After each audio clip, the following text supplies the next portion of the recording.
Hi everyone, and thank you for coming along to the first official stream of the Meeples and Dragons sponsored campaign, Radiant Shadows. Thank you for being here on a Saturday night and choosing to hang out with us and watch us play D&D and do lots of cool stuff. Couple of very quick shout outs to start off at the beginning. Firstly, Meeples and Dragons. The Meeples and Dragons, and we wouldn't actually be doing any of this stuff. So meeplesanddragons.com.au, go to their website, buy everything that they've got in stock, try and crash the website if possible, because you do buy everything, and then maybe go back a couple more times. They've got dice, they've got all the official books, they've got all sorts of unofficial books that are still really cool. They've got glasses, which are amazing, which is what some of us have got here, and all sorts of stuff. As much as I do hate to say it, John and Sarah are actually incredibly nice human beings. So thank you very much, guys, for doing all of this. The other ones we're going to shout out to is Hero Forge. So today, if we get to the point where maybe combat and stuff's involved, we have all the players have used created their characters in Hero Forge. So thanks very much to Hero Forge for letting us do that. And you've probably seen some stuff on Twitter and lurking in various places like that as well. Apparently my mic's cutting in and out. Maybe that's just how I'm speaking. I don't know. Anyone else having any issues? Hello? Sorry, what? What? Sorry, you sound like you're time zones away from me, Ham. I don't know. My God. God. Okay. I thought that was your regular voice. Fine. It should be fine. I've noticed that if you lean to your left, it goes quiet. If you lean to your right, it goes quiet. It's possibly because of where I've... Okay, so I need to sit very still, and then my camera's going to go face-to-face. Look, because of that, tech issues. Woo! I'm going to hand over to the rest of the guys to just do a very super quick intro. So just shout out who you are, where we can find you, and then we're just going to jump straight into this crazy thing. So I'm going to pass over to John first. That'd be right. John, the dragon from Meeples and Dragons. We run a web store, and now we're streaming. So, short and sweet. So, that's that. And so's John. First one of the stream. It didn't take long. We need an emote for that, please. Yeah. That's our first clip. I can already see certain people like NVC out there clipping bits and pieces like that. Clip. I don't know who wants to go next. Go Heath. Alrighty, I twist my arm. Just kidding. G'day everyone, I'm Heath. I am the Antipodean in D20. I'm from Adelaide, although I'm a Territorian, but that's cool too. Tonight, and for this campaign, I will be playing Grumpfel, a Svirfneblin. And it's the first time I've played a Svirfneblin, but not the first time I've said Svirfneblin, and I'm very much looking forward to it. This is going to be a lot of fun. I can see we're going to have a lot of fun. We're going to enjoy this, and we're just going to add to Hamish's grey hairs. Well, I've got to have here to have it be grey. Your beard hair counts, Ham. Fine. Thank you very much. It's true. There's not much left that's not really grey, but I appreciate this end of it. Cool, cheers, Heath. I don't know. Promethean. Hey, I'm Promethean, and I'm here with my head also to make Ham feel bad. That's no, I'm not. I'm so sorry. That's gonna happen. It's cool. I know. I just want to point out the hype train situation while I'm here. You were all awesome already. This is brilliant. I do streaming stuff with my name. You can tell I play games because there's a 0 in it. And I also do some stuff with OzQuest on Twitch also. But tonight we're doing this, and I cannot wait. That's gonna be cool. Awesome. Cheers, man. Cass, working in the corner there. Yeah. I'm Cass, new to D&D and fairly new to Twitter as well. You can find me at ShadowMeeple with 2 R's, so it's Miera. Very excited to start. Awesome. Cheers, Cass. And last, by definitely no means least, Last by time zone. We have to give you time to catch up. Yeah, it's fine. I'm Kate O'Sullivan. Kate on the social medias all over the place. I'm part of the Dungeons and Doctorates team and generally lurk doing internet D&D related things. And yes, tonight I'm playing Rowan, and I'm very excited to bring a little chaos to my world. Yeah. Anyone who's come and checked out some of the character building streams over the last sort of month and a half will probably have a bit of a feel for what this group's going to look like. So I think you're both, yay and oh no, I'm not sure. This is going to be very interesting, but I'm super excited. Anything else we want to drop before we actually leap into this thing? I think 3 of us didn't introduce the characters. Yeah. That's Oh okay. yeah, I forgot about that bit. That's okay. Look, we're Some- Important. Semantics. when we get into this, I think we'll get a chance anyway. So I think we'll be okay. But yeah, anything else anyone wants to raise? Any other shout outs? Anything else we've missed? Oh, actually, while I'm thinking about it, Sarah, the other half of she is the meeple to John's dragon. Sarah is lurking in the background. She's doing all the production work. Sarah has busted her ass getting everything sorted for Twitch. So all of I the can confirm this. overlays, the music, just so much shit. So Sarah, you've been awesome. Thank you so much for doing everything that you've done. And look how pretty it all is. I know, It's it It's looks so pretty. It made us look amazing. so pretty. It's like we know what we're doing and stuff. What? It's all smoke and mirrors. lies and slander. Well, that's going to go downhill That is fast. not what's happening here, no. you know, it's all an elaborate illusion. Well, you know, It's fake it great till you it's such make high it. expectations for us. But yeah, anything else anyone wants to throw into the ether before we kick off? I think the only thing is we do have a discount code on behalf of this stream for our store. It's Radiant 15. You get 15% on everything which isn't on sale. Nice. Special details and so forth. Radiant 15, noted. Yeah, I'm like, Right. Yeah. Buy all the things. Meanwhile, this represents at least half our customer bases right here on stream now. meeplesanddragons.com.au. Buy all the dice. Literally all of the dice. Every single all one. of them. All Yeah. of them. Yeah. All of them. Okay, so we're going to launch into our elaborate intro now. So we got Chris Pine and a few other famous actors in to do this. So Sarah, can you roll? No, she's shaking her head. No, there's some contractual issues with them. Yeah. Okay. Look, she's looking confused. I'm not sure why. Okay, look, maybe that'll be in a few streams time, but we'll get there. You know what it's like. These famous actors, they're all really demanding about stuff. That's all. Just insert We are, impressive intro here. Yeah. Like we, being a Kiwi, I went and talked to P Jackson, and him and I are just buds, and we got Weta on board to do some cool stuff. But unfortunately, the internet pipeline between here and New Zealand is quite slow. It's a skinny pipe. It is. That's a very skinny pipe. I'm going to shut up now. How about we actually start? Yeah. Yay! We need someone to do radio voice intro. Yeah. Previously on Radiant Shadows. Oh, Nothing. last week. Oh no, shit! There wasn't No, last wait. week. Oh no. Oh no. Okay. All right. Let's launch into this. Oh dear. It is the perfect summer's day. The sky is clear, refreshing blue, and the long green grass of the countryside ripples with the slightest of breezes. Wildflowers sprinkle colour across the countryside, and in the tall trees, birds sing as if celebrating the coming festivity. The sound of children's laughter rings clearly through the small village of Greenfield. Dressed in bright clothing of yellows, oranges, and reds, they race through the streets, past startled adults who barely get out of the way in time as they carry platters laden of fresh fruit and vegetables towards the town square. They're also dressed in a variety of bright colours and chatter happily as they make their way through the village. It's the 14th day of the month of High Shine, and today is the Summer Solstice. The town square is full of long tables and benches, each one gradually being covered in platters of fresh food. Earthen jugs of water and ale, condensation dripping down the sides, are arranged on them as well, along with a collection of simple mugs.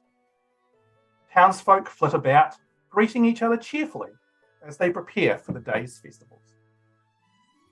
A large stage has also been erected down one end of the square. An arch of flowers towers over the top of it, and on it, 2 halflings and a furbolg tune a collection of instruments as they prepare for the day. As lunchtime approaches, more and more townsfolk arrive in the square. Humans and halflings, furbolgs and bugbears, all smiling and laughing as they join the celebrations. Promethean, we're going to start with you, buddy. Sure. Delgrim. What's Delgrim up to? Delgrim is he's not up to much. He's quite short. So Delgrim's a 4'2" Duergar, and he'll be entering Greenfield, muttering a probably very high-pitched, almost anxious kind of noise. So it's the Summer Solstice. Delgrim has lived most of his life underground, and the sky still kind of terrifies him. So he'll be making some very, very strange sounds on his approach to Greenfield. And we'll probably look for the first opportunity to find some kind of shade or shelter under which he can stand, and slowly just observe the activities of the township for a little while. Just trying to recover from having been out under the terrifyingly open sky for so long on his journey into the town. Cool. Awesome. So as Delgrim makes his way sort of into this small village, every time he passes someone, there's a very friendly greeting. Oh, hello there, sir. Hi, how are you? Welcome to Greenfield. Thanks. I hope you're coming for the festival. Everyone's super buoyant and friendly and almost without miss, every single person greets you as you walk down the street. Hello, greetings. As you sort of tell me, how do I get out of the light? one young man goes, "Oh, look! If you just go into the town centre, if you head around, sort of on the far side, there's the Scythe and Fleece Tavern. They've got a little veranda out the front. I'm sure that they'll have some seats set up outside. You can probably find somewhere there. But I mean, it's a beautiful day. Why would you not want to be sitting out in the sun? It's glorious." I am sure it hurts my eyes, and the child, we said, yes. We'll notice there's a very thin, almost like gauze-like material that's covering Delgrim's eyes that he uses when it's particularly bright to stop the physical pain of being in sunlight in the area. And he'll head in the direction. Okay, well, have fun, and I hope you enjoy your time here. And the small individual sort of races off in another direction. And as you come around the corner, you almost run slap bang into these two very large, hairy bugbears. Both of them are one of them's wearing this absolutely glorious red dress, and they've got all these flowers arranged across the fur in their hair. And there's a possibly male one beside them, dressed in a bright red tunic and breeches. And they sort of look down at you for a moment and go, "Oh gosh, sorry, sir. Welcome to Greenfield. Make your way into the town centre, and all the food here is free. You don't need to worry about paying for anything. It's just great to see another face here." And then they just literally just keep on going. Everyone is so happy. Delgrim continues on into the town to the festivities. So you make your way into the town square, and as the individual said, you can see on the far side what appears to be some sort of tavern. Above the door, you can see a very simple wooden sign, so very slightly moving in the breeze.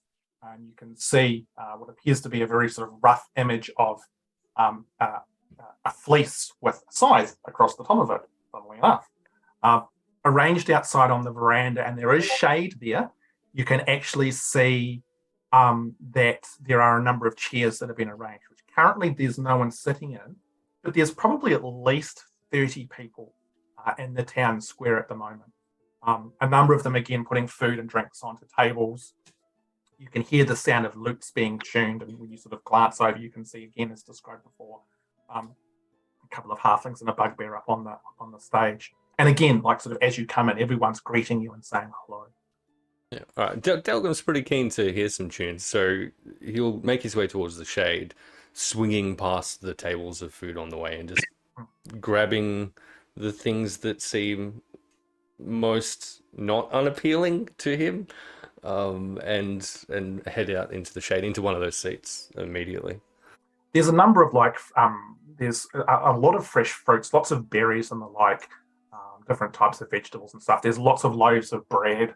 There's no meats or anything out at the moment that you can see, but it's easy enough for you to sort of pick out a couple of things which look interesting to you. And again, even the food itself seems to look bright and vibrant and particularly sort of well grown and very, very tasty looking. And as you grab them and move through off to the side of the and then find yourself a seat, you can sort of park and watch the world go by. And sort of munching into the food, Delgrim will just sort of turn to the nearest person. It's delicious. It's an older woman, probably in about her 60s, and she's going past and she's got a basket, and you can see in the basket there's a bunch of mushrooms. And she looks at you and goes, "Oh yes, no, the food. It's great time of the year for the fresh fruits and stuff." So I haven't met you before. You're obviously new to the town. What was your name, sorry, sir? Oh, I am Delgrim Harrowfell. I am new to town. This is why you have not met me. Well, that makes perfect sense, Mr. Delgrim. My name's Anna. Look, we always love having new people here for the Summer Solstice. It's such a great time of the year. I can't stop and talk. I just need to drop these off to one of the cooks. So maybe I'll see you a bit later on. Very good. And she wanders off. And so what are your plans from here? Just sort of sit and observe, or? Yeah, so it's a bit of a recovery from the journey into Greenfield. So Delgrim's been traveling a bit and is a little weary.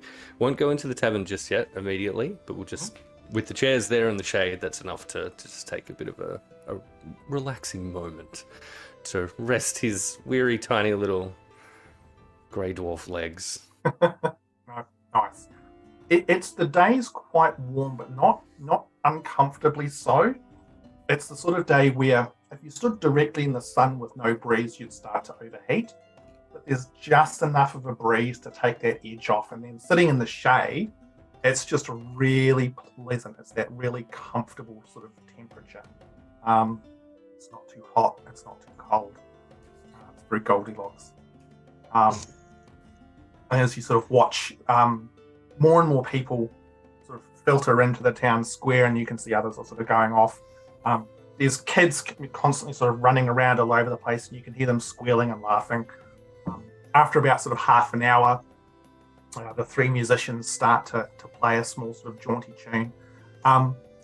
It suits the day. It's nice and buoyant and upbeat.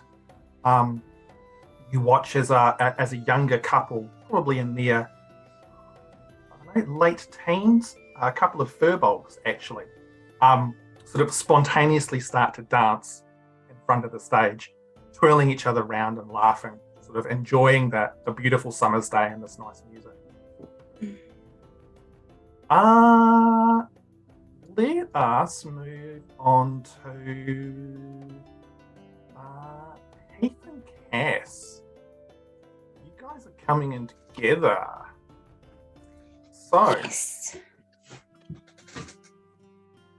Right. what would you guys arrive in the small town of Greenfield? Well, I think Miera's going to be looking around like at absolutely everything, and she's going to be trying to take in as much as possible with just like this big smile on her face, because kind of reminds her, the festivities kind of remind her a little bit of home. She's trying to take it all in and see what the differences are, and she'll sort of maybe look down at Grumpfel and go, "Oh my God, they've got music." Yes, I can hear it. It's interesting. I will have to find out if they know some of my songs. Well, not my songs, but songs that, well, looking at the musicians, they may or may not know the songs that I'm used to listening to, but that's all right. I digress. So Grumpfel turns to the wagon that they came in on, sort of picks up his little backpack and pops that on, and turns to Miera and says, "Now, my young traveling companion, Miera, don't know about you, but I think a splash and some food would be in order." Definitely agree. Yes, I think that'd be a great idea after that ride. What do Miera and Grumpfel look like? Because we've got the Hero Forge things, but yes, a bit descriptive. Well, Miera is a little 4-foot something halfling with brown hair, and she's got sort of like light speckling of freckles across her face, and brilliant green eyes. And yeah, she's got like just little shiny patches of different materials that kind of reflect the lights and kind of give off almost like a rainbowy sort of effect, just little patches across some of her clothes. Nice. Awesome. And what about Mr. Grumpfel? So Grumpfel is a dark-skinned gnome, a deep gnome, a Zwerfneblin. I don't know why I do that with the German accent, but that's okay. We'll go with it. I think it's highly appropriate considering what it's like. It's perfect. He's not too far shorter than Miera, but he's quite a bit stockier and broader, being a gnome, not a halfling. He is painting on top. If you could see the wonderful Hero Forge creation that we've all got of our characters, but if you have a look once it rotates back around to Grumpfel, so for a gnome, he found adventure a little bit later in life. So he's a sort of middle-aged gnome and not a young strapping lad that he once was. He carries his trusty backpack. He has a couple of little satchels either side. This lovely tabard. The hair is sort of half braided but half clasped at the back, a little bit of a beard. And the weird thing about it, and what separates these particular deep gnomes from other deep gnomes and other gnomes, is their multicolored facial hair and hair on their head. There's more on that later, but that's one of the things. If there are any gnomes in the town, I know of deep gnomes in the area, they will identify Grumpfel as being from the particular area he is from. He doesn't have sort of a model cover shot physique, but he is proud of who he is. Awesome. So as you guys make your way through the town, Miera, because you're looking around so much, you do notice that it looks like that there's been some decorations put up, but they're very, very piecemeal. Sort of the occasional, bright ribbon here or small carving there, but it's like they've run out or something similar. It's sort of like it's half the job's done, and you can see a couple of people still sort of going about it as they're trying to sort of make the town look pretty in some respects. Very much like with Delgrim, as you guys make your way through the town, everyone that you see wishes you a well day, and you get greetings and, oh, hello, how are you, and welcome to the town, and I hope you're here for the festival tonight, and it's great to see some strangers here in town, and I hope you're going to stay. Everyone's very warm and friendly as you make your way towards the centre of the town.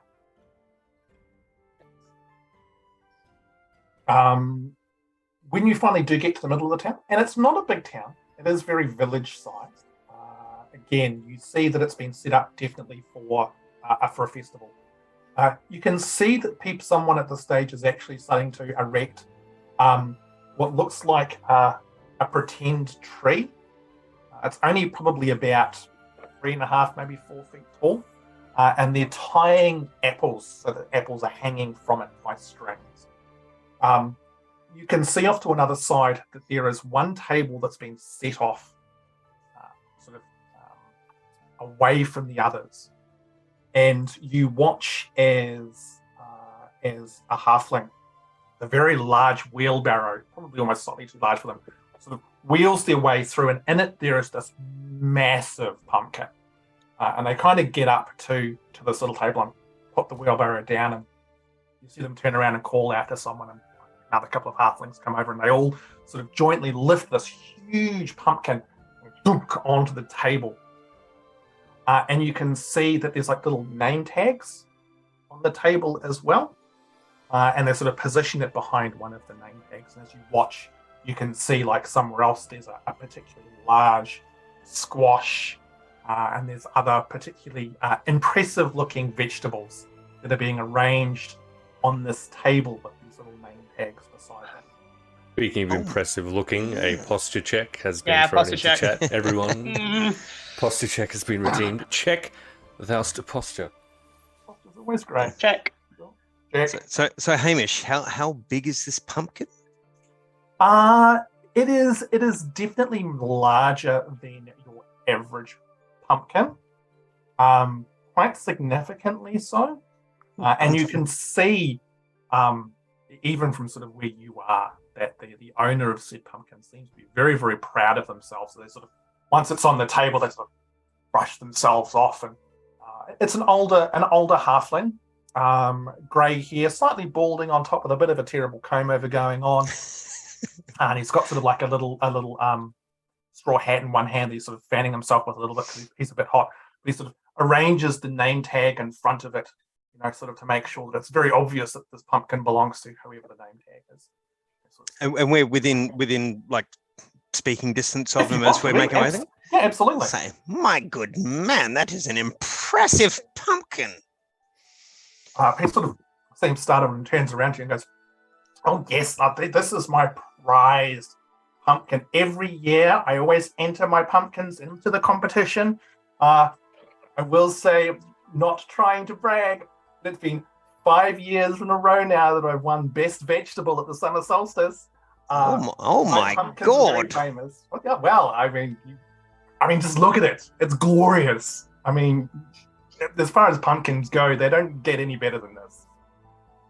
Sorry, what was your name? Yes. My name is Grumpfel. I'm pleased to make your acquaintance. He holds out one very gnarled hand, and you can see that his fingers are quite twisted. Obviously, probably from arthritis or something similar. But he holds his hand out to Gregory and says, "Nice to meet you, Grumpfel. My name's Otto."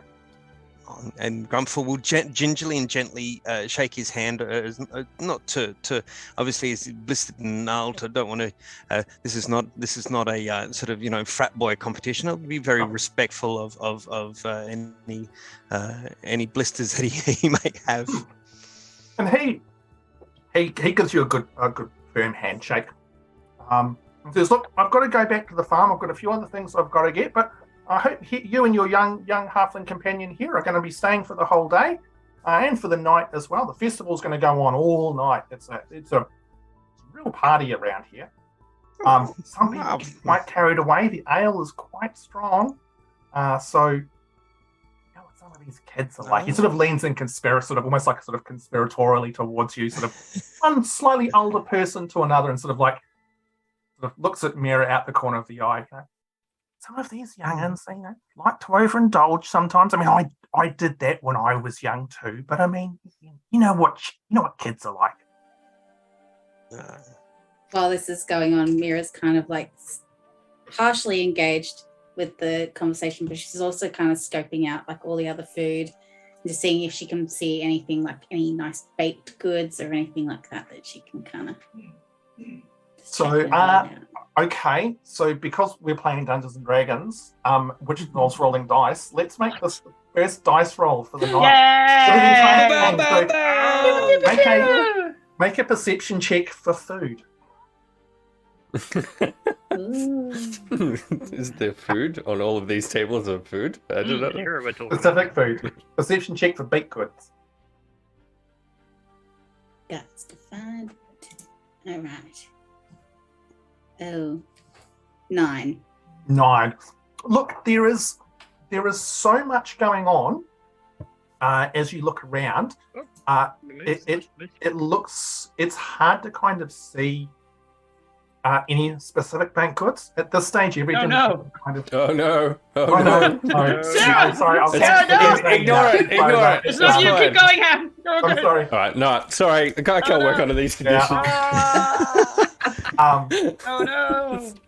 But no, you can't see banquets right now. Just lots of like yummy fruit and veggies and stuff. Good.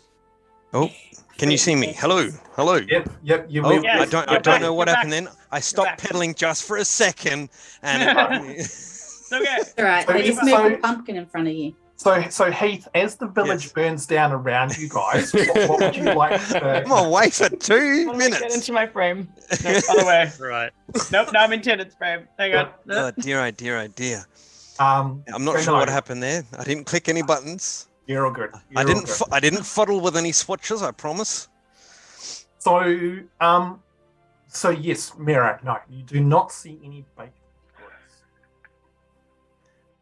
All right. Well, I think in that case, I'm just gonna just say to Otto. So, where's the tavern you mentioned before? Tavern? I didn't mention a tavern, but we do have one. The fleece, the Scythe and Fleece. It's just across the road, and he points over to sort of the other side of the square. And you can see what does look like to be a tavern. And you do notice sitting outside the tavern, amongst this rainbow of color, which is the villages of this place, someone which is not. You see a smaller figure sitting sort of in the shade of the veranda on one of the chairs. What exactly does Delgrim look like, Promethean? We sort of had a slight tasting before. Yeah, so Delgrim has sort of very pale, almost blotchy, kind of grey skin. Again, about 4'2", mostly bald, and at the moment, being still sunlight, will have his little gauze over his eyes to just protect him a little bit. And he's at this point probably having a little snooze on the chair. If it's been 30 odd minutes or so, listening to some music, he's probably having a little kip. Yeah. Cool, excellent. So that's what you see, Miera. Okay. Well, I'm gonna just tap Grumpfel and go. Should we head that way? I'm thinking maybe, like you said, let's grab something to drink. Let's have something to eat, and maybe sit in the shade and just rest for a little while. What do you think? I think that sounds like an excellent idea. Grumpfel turns back to Otto and says, "My dear sir, may your time and duty be long and blessed." Gives a little bow and accompanies Miera. Otto returns the bow and says, "Oh, thank you, sir. That's very kind of you. The food and drink, everything on the tables is free. With Summer Solstice, everyone's catered for here, so don't feel like you need to go and buy anything from the inn or go to the bakery or anything like that. That's all the food's provided for free." Is it bakery? Yeah, yes, the bakery. We have a bakery here. Well, are you? Can you point that out just so I know where it is, just in case? Bakery. He says, "Yeah, look, it's just around the corner. It's not actually in the town square itself. It doesn't have a name because kind of need one. It's run by the Flourish family. But if you just go around the corner, you'll see. I'll talk to either Sue or Wald. They might be able to help you out." Brilliant. Thanks, Otto. You're welcome. Have fun. Don't overindulge. Maybe just a little. And he kind of gives you like a little wink and he goes, "It is Summer Solstice after all." Grumpfel kind of tippy toes up to Miera and goes, "Hey, don't overindulge. I dare say he has not met many halflings and gnomes before." So what would you two like to do now? Well, We burned down the village and right up into the sunset. Flames everywhere. No. That's we're going to take out the bakery. Yeah, I think that's a cool idea. We'll wander down if he's just told us there's food and sort of things, and we can see that people are bringing stuff out. We'll wander and be amongst the village common, and keep an eye out for the bakery. I mean, that's what foreshortened person wouldn't want to go near a bakery? Gnomes and halflings, I dare say, a bakery is a staple. Very well.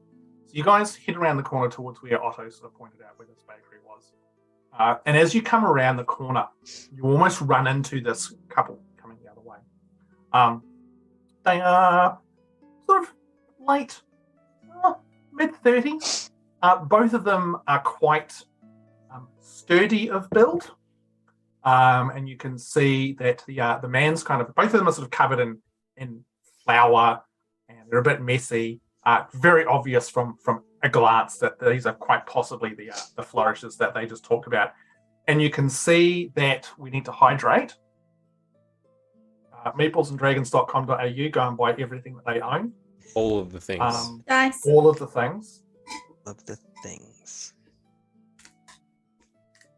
And you can see each of them's carrying like a platter. On one of the platters, the man who you assume is Walt, who's human, has got two very large lattice pies. The woman who you assume is Sue has got a platter. Hers is covered in about half a dozen much smaller, sort of regular-looking pies with the top covering on the top. You get this very weird combination of smells.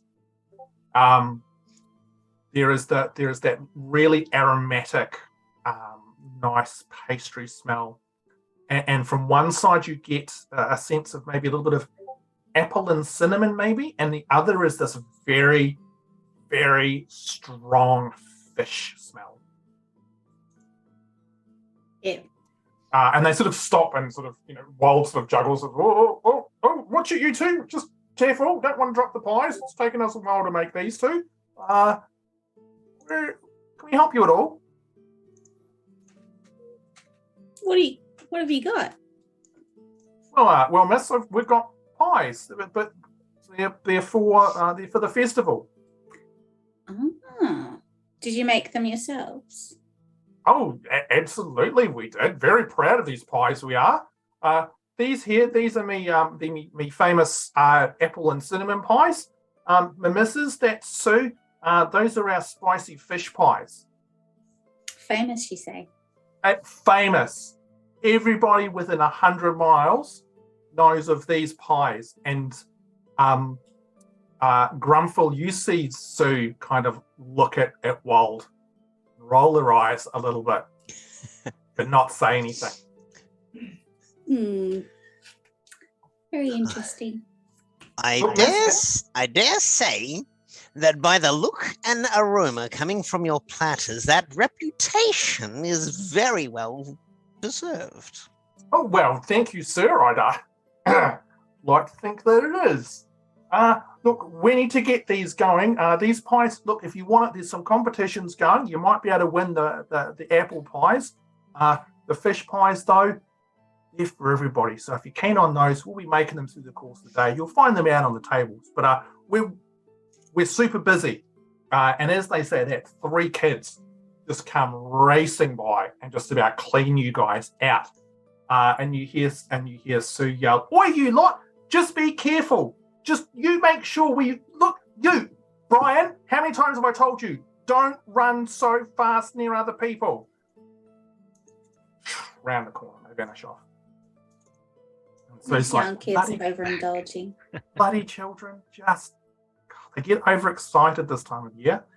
But anyway, look, nice to meet you. We need to keep going. And with that, they head back around towards sort of where the town square is. Okay.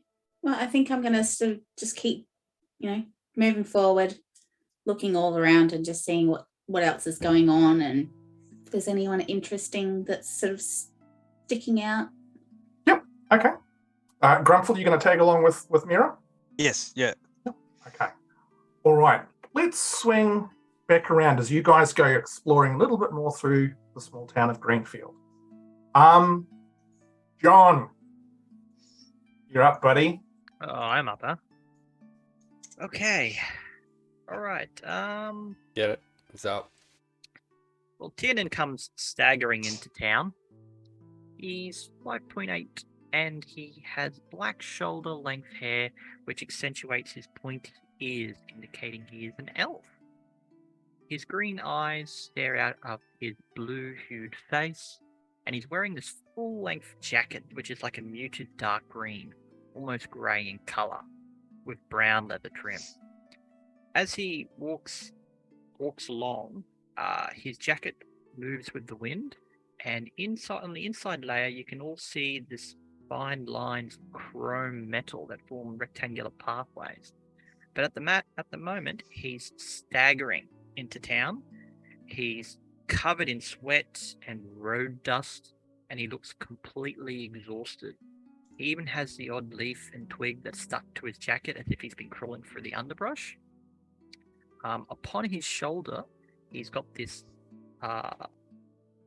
strange chrome sphere, which is sort of like this interlocking curved plates of metal. That's what it's made from, and it's clawed down to these shoulder plates that are on his two shoulders. First chance he sees people, he staggers up to them and goes, "Water, water." So the first person that sort of you come across as you enter town is a large bugbear. He's got the very typical. He's got very thick, slightly unkept fur, a very, very almost garish yellow shirt on, and there's red breeches with these high boots. Particularly large fangs stick out of his mouth. And as he sort of sees you stumbling forward, he almost sort of goes forward to catch you. And as you gasp out the words, he goes, "Geez there, mate, are you okay?" "Oh, do you have any water, any spare food, anything? I've been stumbling around the wilderness for days." Yeah, sure, mate. Look, we can take you off into the middle of the town. There's a whole lot of food and stuff there. Look, you've rolled into the place at the right day if you're after stuff. Look, do you need some help? He kind of offers you an arm. That's all right. Just point me in the right direction. Yeah, okay. Look, if you just go down the road, basically you can't miss it. Big town square. You'll see a whole lot of tables, a whole lot of food. Help yourself to anything that you need there. Yeah, sit down, have a rest. Sounds like you've had a rough time, mate. It's been a long one. Just before I go, where am I? I'm sorry, what? Where am I? What's this town called? You don't. I mean, this is Greenfield. Greenfield. Where are you from? Like, I mean, like you literally have been walking around in the wilderness. Yeah. Oh, hang on, Greenfield's. Which country am I in? Yeah, this is Ellamar. Ellamar. Yeah, Rivenlands. Rivenlands? West coast of Peldor, you know. Oh, I'm on the wrong side of the continent. Are you Oh. Are you sure you don't need to see a doctor? Look, I can go and get Wex or something. Wex he knows a few special tricks to help people. Or Priscilla, either of them can probably help you out. Are you sure you don't need some help, mate? No, I'm good. Where's the inn? Yeah, and yeah, look, just head down the road to the town square. You'll see it, the Scythe and Fleece, easy to tell. It's the only place in town. Big sign, picture of what it's called. Yeah. Tiernan nods and goes to walk away, and he stops and turns around, suddenly remembering something. Much appreciated, and gives a slight bow and continues to stagger into town. And the bugbear just kind of like, for anybody else who's watching, like the bugbear would just kind of stand and watch as Tiernan walks away for an extra sort of 15, 20 seconds. Half in shock. Half in, yeah, look, I possibly need to actually go and save this guy's ass because WTF, before sort of shaking its large shaggy head and turning and walking away. As you make your way in, much like everybody else, Tiernan, you have people come past. and wish you a good day, and are very friendly and stuff. Get a few different looks from people as they notice, your sort of rather disheveled appearance. A few looks of, oh, sir, are you okay? I'll be fine. I just got to get some water and food into me. Okay, all right, okay. As you get up to sort of the corner to turn to head into the to the town square, I would like you to please make a dexterity saving throw. Oh, this would be funny. I should have just used D&D Beyond because I won't remember.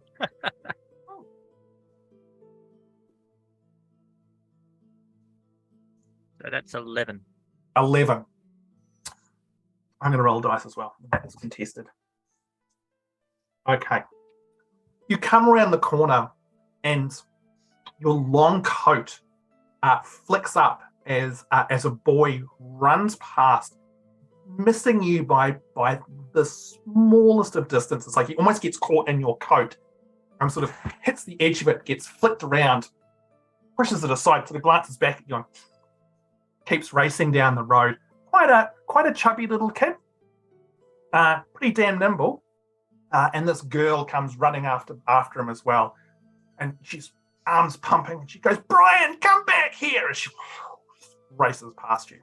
And they both just take off down the road. Tiernan stops when he sees the kids, and just has this funny little smile to his face, remembering as if he's lost in his own revelry. Cool, awesome. So before you now is the town square, which I've described it a couple of times. You can hear the music of the halflings and the furbowl being played. There's probably about 50 odd people in the square at this stage now. It's getting quite busy. You can see a couple with platters, which look like they've got baked goods on them, heading over to us, sort of heading in separate directions now. One heading over towards where the fake trees are being made, and the man putting down 2 of these pies, and the lady with the other ones heading over towards another table. And you can see in front of the stage, there are a few more people dancing now. Looks like mainly couples. There's a couple of sort of small circles of people. There's a couple of kids off to one side doing that really kind of typical, like super enthusiastic kid dance that kids do, where they have no sense of rhythm, but they are just having the best possible time. And as an adult, I always really envy the sheer like enthusiasm and joy and lack of like self-restraint that they have, just bopping away and going for it. Arms flapping, bright colours everywhere, having a good old time. Yes, Tiernan's not really going to be focusing too much on that, but rather the food and the water or drinks of any kind, and making a beeline preference. Water first, then food. So you can see in front of you that there's these tables. There's a big loaf of bread, and you can see there's a small plate with a big slab of butter and a small knife on it. You can see the butter's melted quite badly though, because it is quite a warm day and someone didn't think about this. There's a bunch of sort of fruit, and there's 2 jugs with liquid in them that you assume, and some sort of earthen cups. Beeline for that, and probably won't take the butter. He knows better than that, but definitely grab a slice of bread and some get some food and water into him, and just sit down and just slowly think about the predicament he is in. Yep, cool, awesome. So the water is super, super cold. In fact, as you pick the jug up, there's still a little bit of ice rattling around in it. And so it's just that right, like a hot day when you're stressed and you're overheated. It's just right, just what the doctor ordered. He takes a deep sigh as the cold goes into him. And you watch as the world goes on around you. These villages going about, lots of little incidental conversations between people, lots of greetings between friends. It appears that everybody kind of knows everybody else here. There's lots of inquiring about how are your kids, how are your parents, all that kind of, how the crop's going, and we've had some amazing weather recently, and all of that sort of general conversation as you sit and watch the world go by, as you sort of recover from the events of the last little bit. And with that, Kate. Yes. I mean, I think Rowan probably bounds out of the middle of the town square, realistically. She's been well and truly into all of this because she doesn't live that far away and she knows what to expect of a Summer Solstice festival of some description. So she's been trying to eyeball the most interesting looking people to find out what the heckins has been going on. So I will tell you that because of her location where she's from, she's very familiar with Greenfield and what goes on here.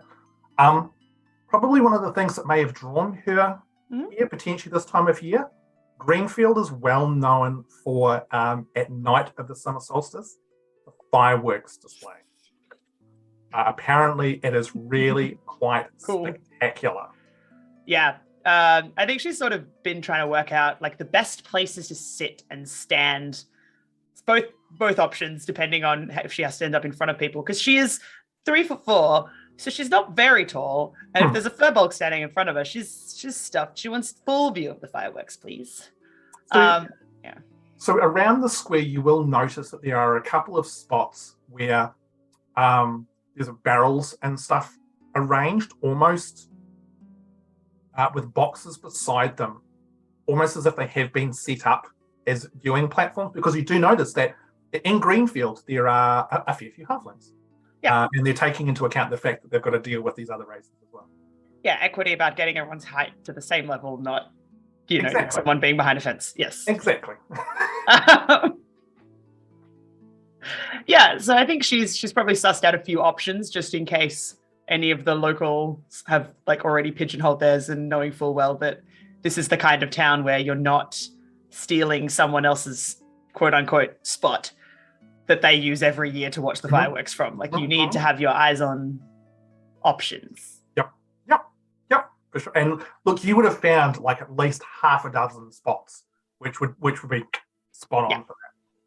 I think having done that, she's sort of like made herself some little notes, been like, cool, this one, and over by the church, there's a really good fence that I think I'd probably balance on. Those kind of notes just written down for herself.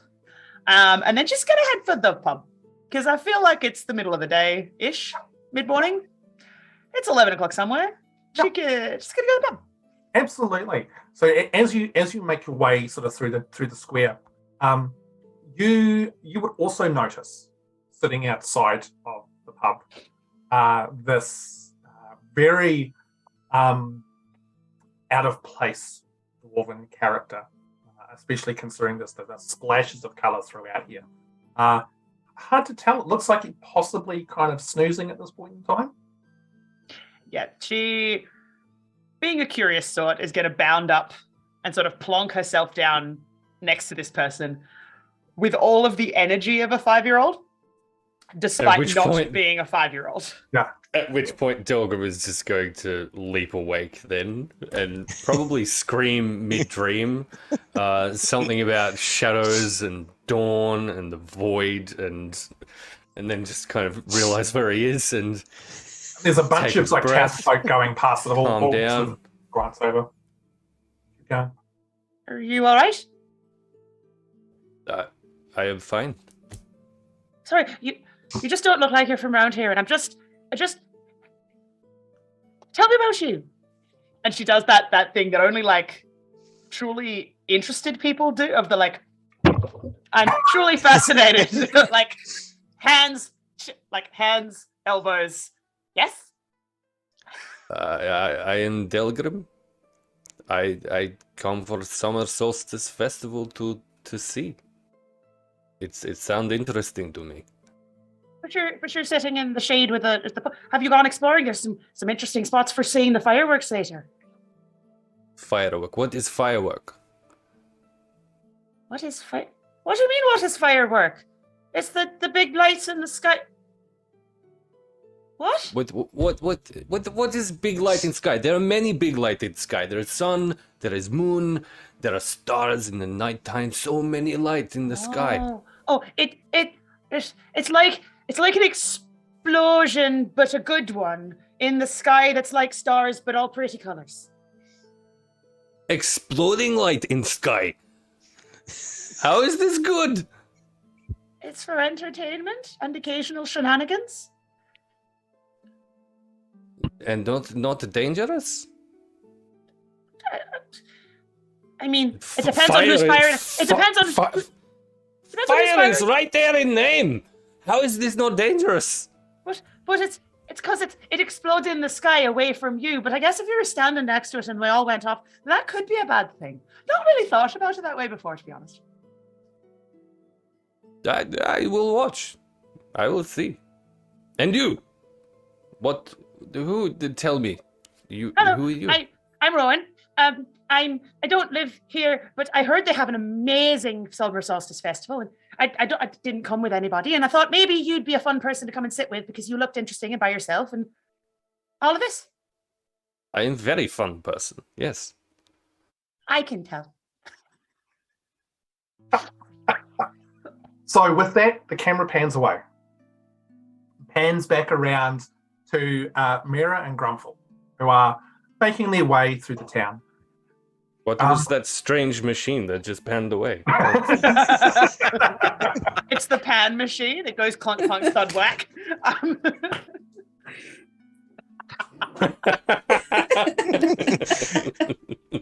That 3 now? Maybe we need a at least. maybe we need a tracker for that in the Clip. Yeah. So Miera and Grumpfel, it doesn't take you very long to realise that Greenfield is very small. The core part of the village, you walk across in half an hour quite easily. Well, the village is full of apples, so there must be a core somewhere.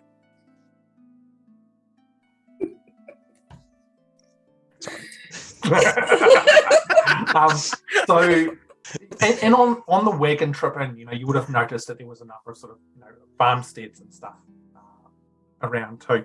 Can I get both of you to make a perception check for me, please? Perception check. Because let's roll some dice. Rolling dice is fun. That's why we buy them. That's why we buy all the dice, which you can buy at Meeple and Dragons. Hey! I know my cue. And you can get yourself a discount code using the code that was just up on the screen. That's right, Radiant 15. Let's have a look here. So John, we didn't talk out what the commission rate is on every time we spruik the site. I will arrange that after the stream. It's fine. That's no pressure. Oh, in the fine print, you see. All right. What were your perception checks? I got a 12. 12. Ugh. It was low. How low? It was low. How low? It was officially our first one of the night. I'm using a original red box dice too. I thought that would give me some power, and no. Thanks for taking that one for the team. I appreciate it. I mean, it was spectacular. It was just a spectacular fail. And I have a +4 to perception, so take that as you will. Natural 1, 5 in total. Maybe Grumpfel's just weary from the wagon ride to Greenfield and is just not on his game at this moment. A long morning. So you don't notice anything particular.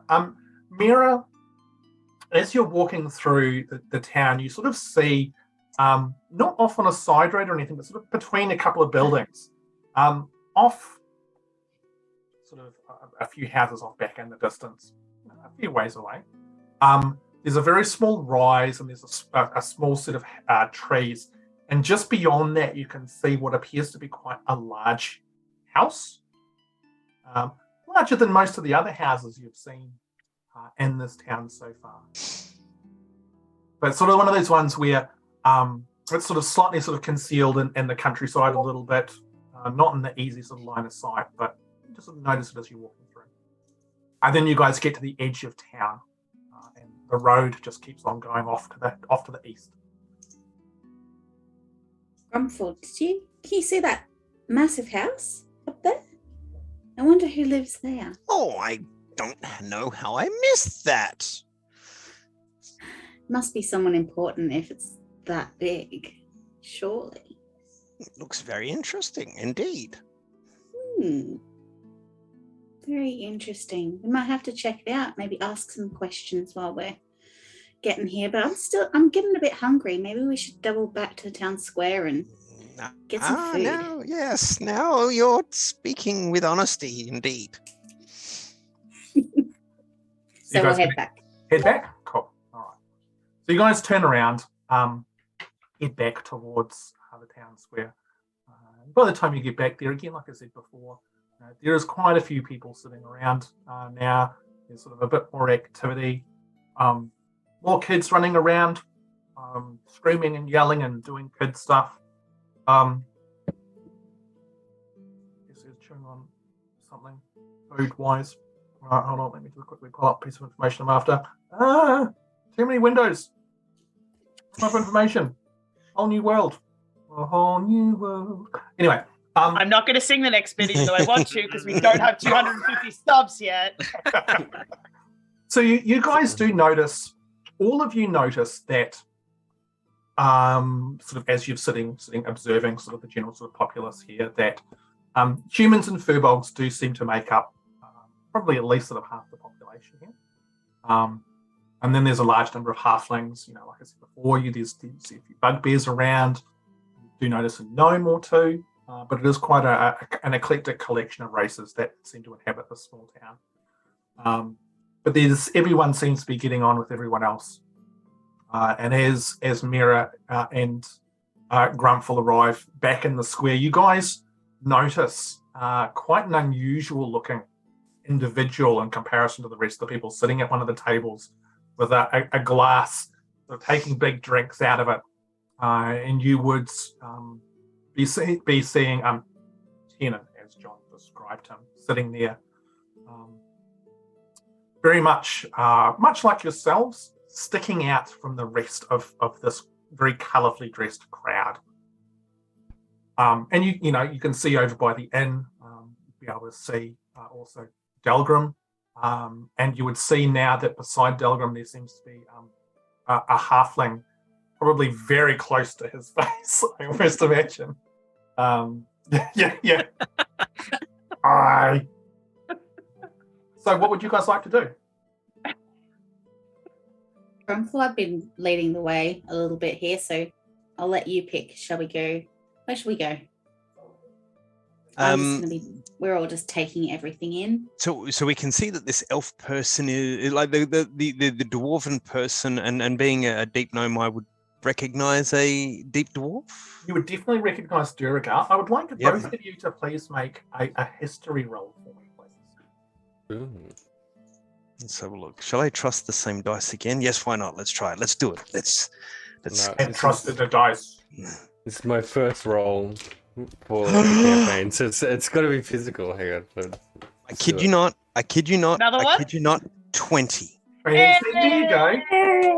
Jeez, pick an extreme. Yeah. The universe has aligned to 10. Yeah, I not touching it. Take a picture of it. Yeah. We'll Taking a picture of it. And 17. 17. Miera, what did you get? I got a 17 as well. Okay, My so rollers. Miera and Delgrim, because I say so, Delgrim sort of glances across and would see Tiernan as well. As John described, he looks like an elf, but he's got sort of a very sort of light bluish tinge to his skin. Both of you would recognise and realise that marks him as what's known in these lands as a shard folk. One of the people who comes from the land of Shardfall, which is up to the north. Not huge amounts of information are known about it. They're a very insular culture. Grumpfel, you, however, know more because a natural 20 is awesome. So you would know that the shard folk are a people who are completely devoid of the ability to use magic at all. Whether it's arcane, whether it's divine, any type of magic, they are completely incapable of using it. However, over the years, over hundreds of years, in fact, these people have worked out ways of being able to do different things, have been able to find ways to manipulate a resource which not many people know about, and you're not super sure about either, but to create devices which, for all intents and purposes, replicates magic in some respects. The other thing that you would also know about them is that they have created a very special city, which actually moves across the countryside. Very Called cool. Bar. Again, very insular. Not many people know much about it beyond the fact that people sort of see it and it's quite the wonder. But shard folk really are quite rare. And right now, there's one sitting at a table, drinking an awful lot of water and looking pretty bloody messy. With that check, and given that I have the healing skill as well as no shock to anyone being a cleric, would I recognize that him drinking and eating that much would be a thing of his race, or he's in distress? I think, John, and please feel free to correct me here, but the way you described it, it was quite apparent that Tiernan was rather exhausted. Would that be correct? Yeah, rather exhausted and almost a little bit dehydrated. Yeah. Yes. So at one glance, you'd pick all of that up. Okay, no worries.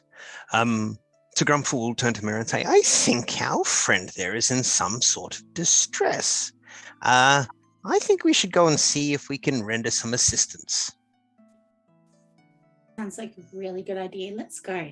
Is that a shard? That's just shard folk, right?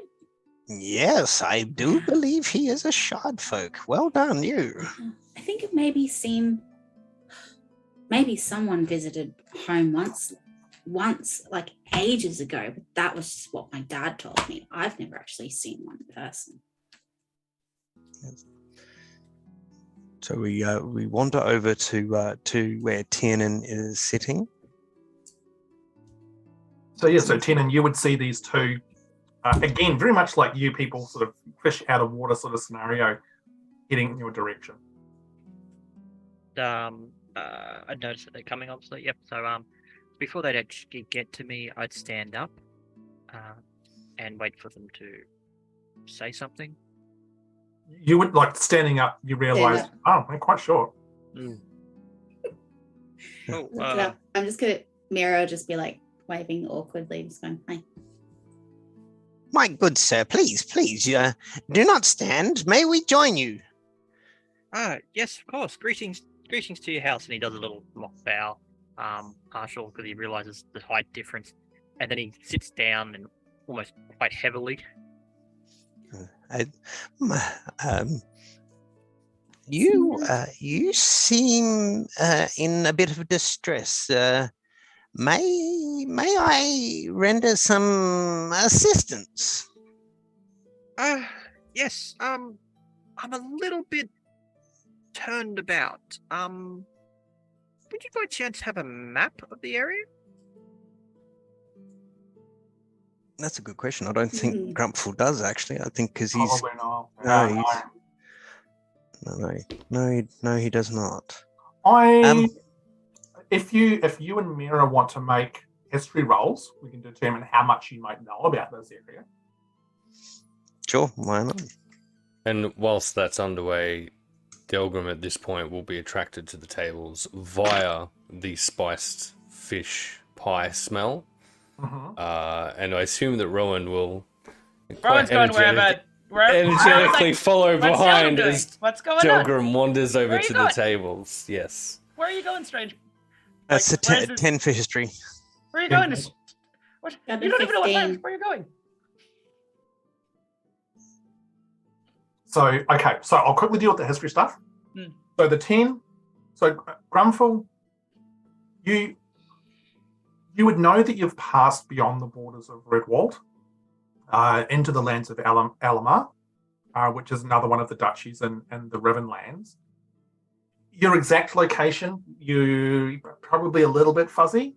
You know that you were heading north from Reddish, which is where you guys sort of had passed through when you and Miera caught up together. But beyond that, anything beyond that, you're not 100% sure. Miera, because you are kind of roughly from this area-ish, you've got a bit more of a sense of where things are. So you would know that information that I've told you. Grumpfel, you'd also know that to the west is the capital of Ellamar, which is Deep Cove, which is a place that you're aware of. Yes. Miera, same for you. And then off to the east, probably, if you can remember from some of the stories that your dad told you, Miera, the border to Kingsvale is probably maybe 3 or 4 days away to the east. So yeah, and you could have a rough idea sort of where to go and stuff like that to get places from here and stuff. But yeah. I'd say I don't really know. I mean, I don't have a map or anything, but I know that where I'm from, which is Sparkletown, that's north of here. South of here. Southwest. I'm not very good with directions, but I do know that I had to travel almost like, was it 12 days, 10 or 12 days to get here. So maybe someone else in the town will know, like have a map that you could look at though. Yes. There's probably one in the tavern or some such on there. Perhaps the mayor has one. Ooh. The mayor. Well, there was a big house on the hill up there. Maybe that's where the mayor is. Do mayors usually live in big houses? I'm assuming so. I don't know. Okay. Well, I believe we're in Ribbon lands. I think isn't that on the west side of I'm never going to get the name of this continent right. What's the name of the continent? Peldorn. It's located on the west side of Peldorn, isn't it? Yes. Yes, yes, it is. Exactly. Okay, I just need to find the main traveling lines and hopefully hence. Oh, I'm not up to date with my geography. That's a long way, I'm pretty sure. Well, best get started, I guess. What? You going right now? Oh, no. But I will need to at least plan my journey. I have no idea how I'm going to get there. But we'll start with trying to find a map at least. That's a good start. Definitely. But Have a rest where are you guys first. from? Because you guys don't appear to be. You guys from this town or? I'm from Sparkletown. That's right. You mentioned that before. It's near Amberdale, which is down. What was it? Southwest. Southwest. Yes. Southwest. Yes. I Nailed it. Yeah. Smooth. I am Tiernan de Palan. And you are?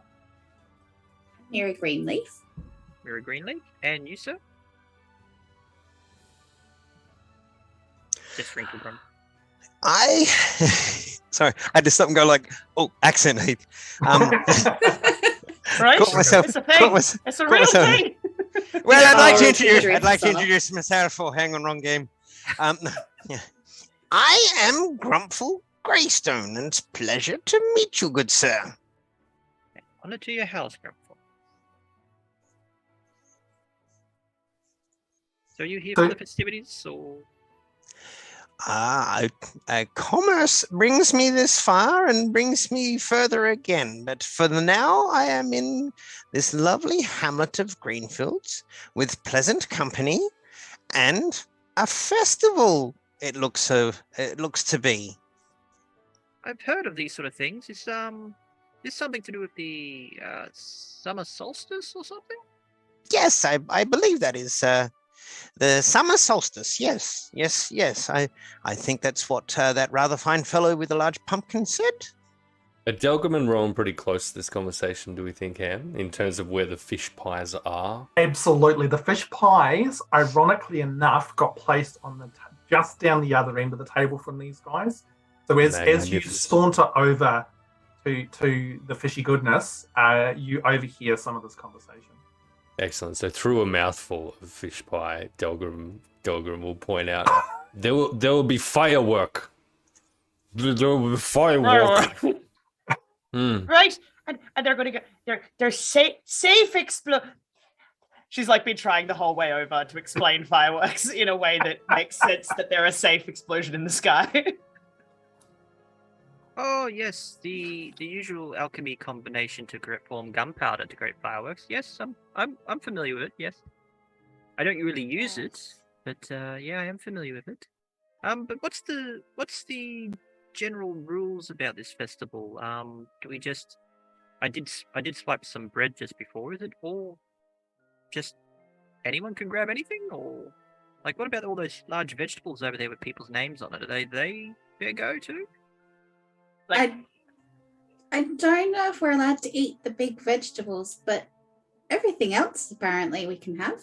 Rowan looks affronted at the idea of someone eating the vegetables grown, especially for the vegetable growing contest. Like she hasn't got words for it, but it's that like. What?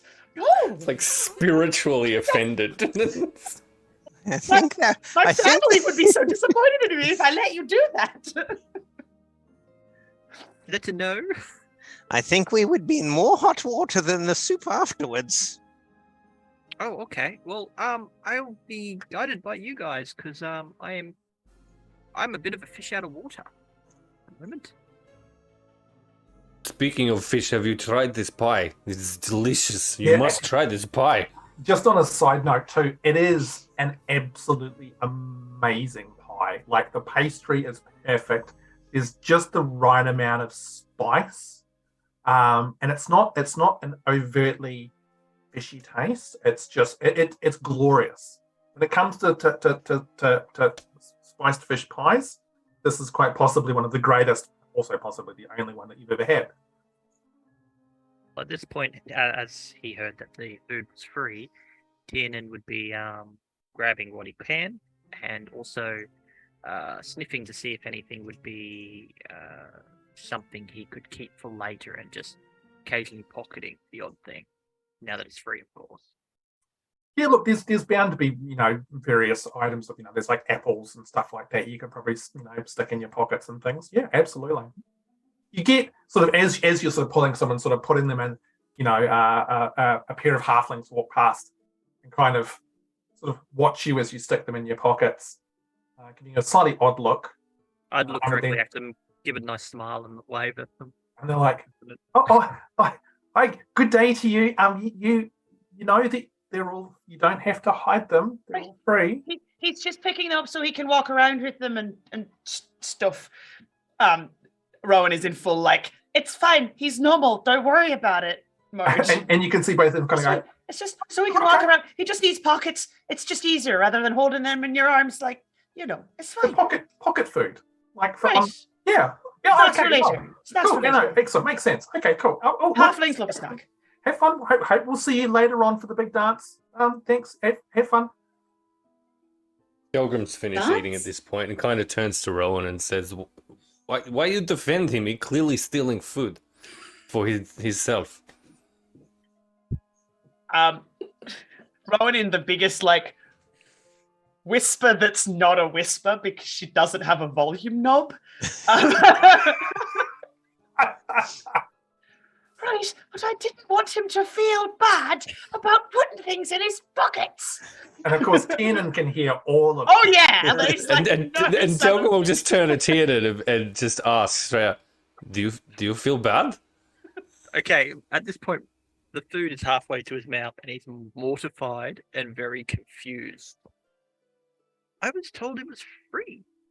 It's free. It's fine. It's just people don't normally just shove it in their pockets. It's because everyone can have it. It's here, and that's the point. It's fine.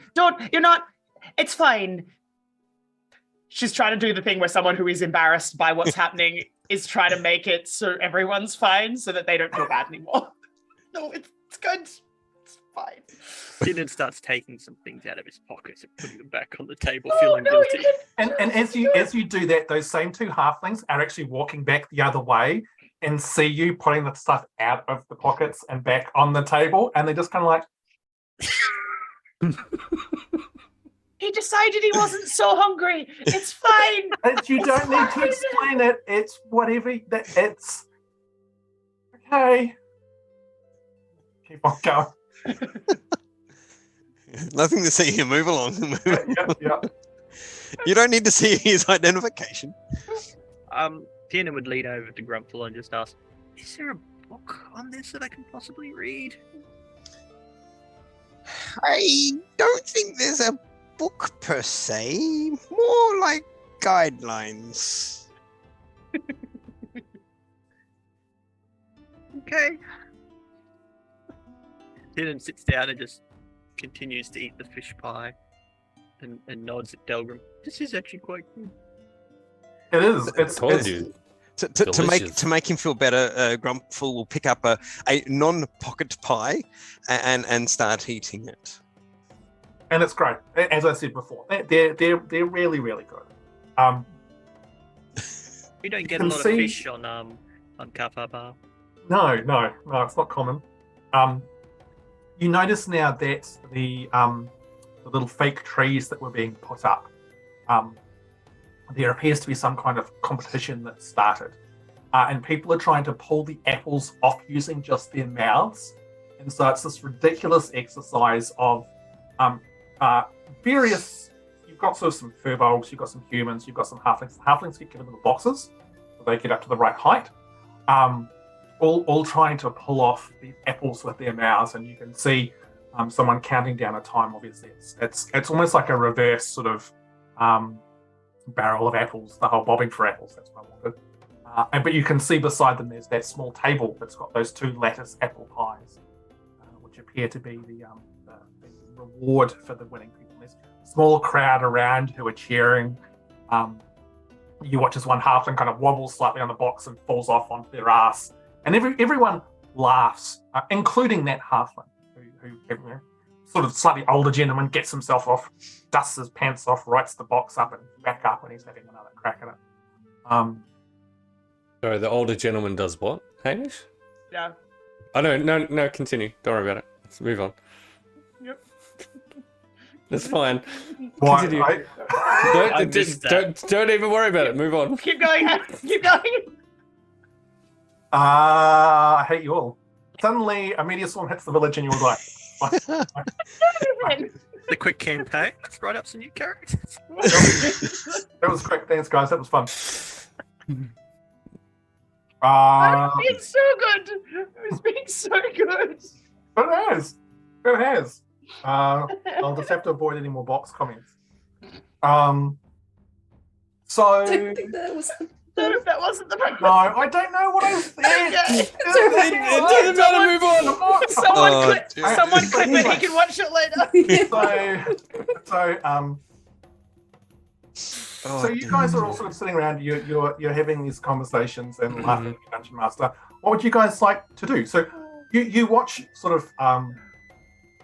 It's early afternoon at this stage, and more people are sort of starting to appear in the town. In the town square, you can see sort of the festive vibe is building.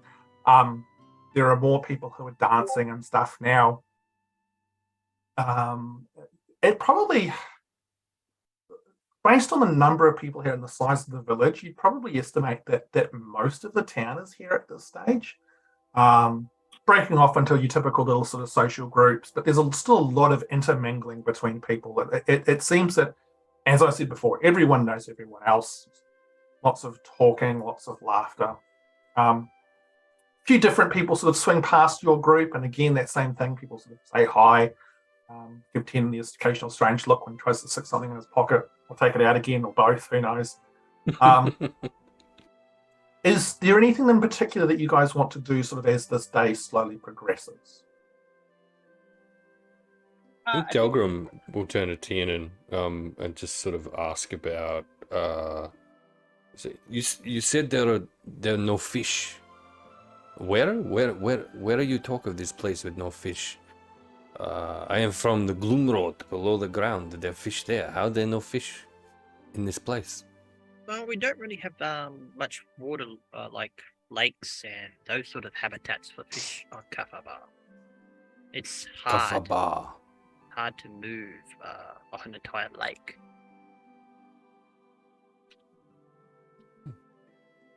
You will tell me more of this place. Oh, within reason. With what I'm allowed to. This is secret place. Doesn't everyone know about Kafaba? I do not know about Kafaba. Oh, okay. It's the capital of the Shardfolk. It wanders around the continent at a particular speed that I clearly forgot to check. And yeah, we visit a lot of places in southern Peldorn, and our main home is the Shardfall up north. We generally go from place to place, do a lot of trade, that sort of thing, but we largely keep to ourselves. So I'm a bit surprised. Usually, would have thought people would notice a city walk through the nation. I have lived underground. I not noticed anything above ground. I live underground for a long You time. live underground? Wow. That like. Dark. I see. Rather, I don't. Do you like see in the dark or something? Yeah, I see well with no light. Yes. That mean your eyes are hypersensitive to the opposite end of the spectrum? It is not a pleasant experience. I'd invest in a hat. A hat. A hat. A hat seems like a good idea.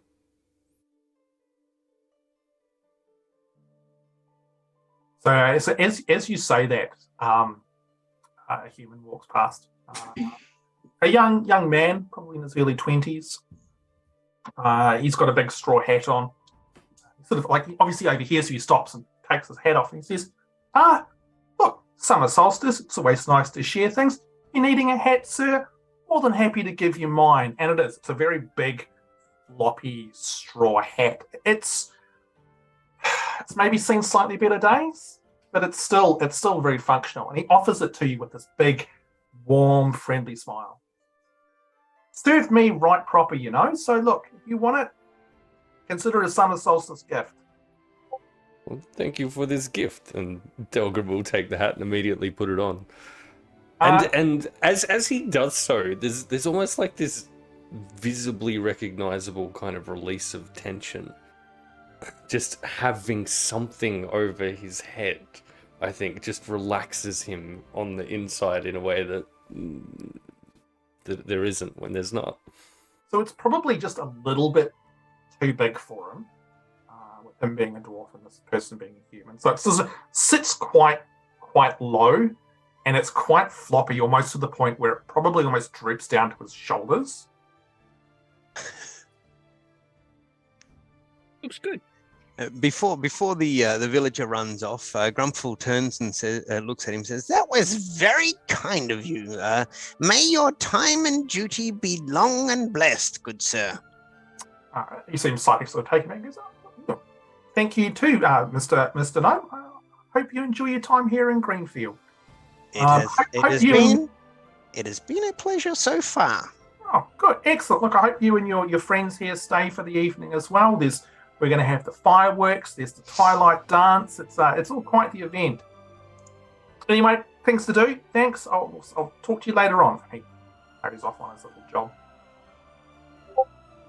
I feel like during this, Rowan has pulled Miera around and been like, and you can get excellent baked goods over there, and you can get like it's like a full halfling meeting of the minds about like snacks for a solid like we know. Its priorities are in the right places. Baked goods first. Baked goods first, socializing next, dealing with ramifications later. Like, it's fine. Like finding a kindred spirit in the middle of all of this. So as you guys are sort of talking and all these events going around, there's sort of a very loud sort of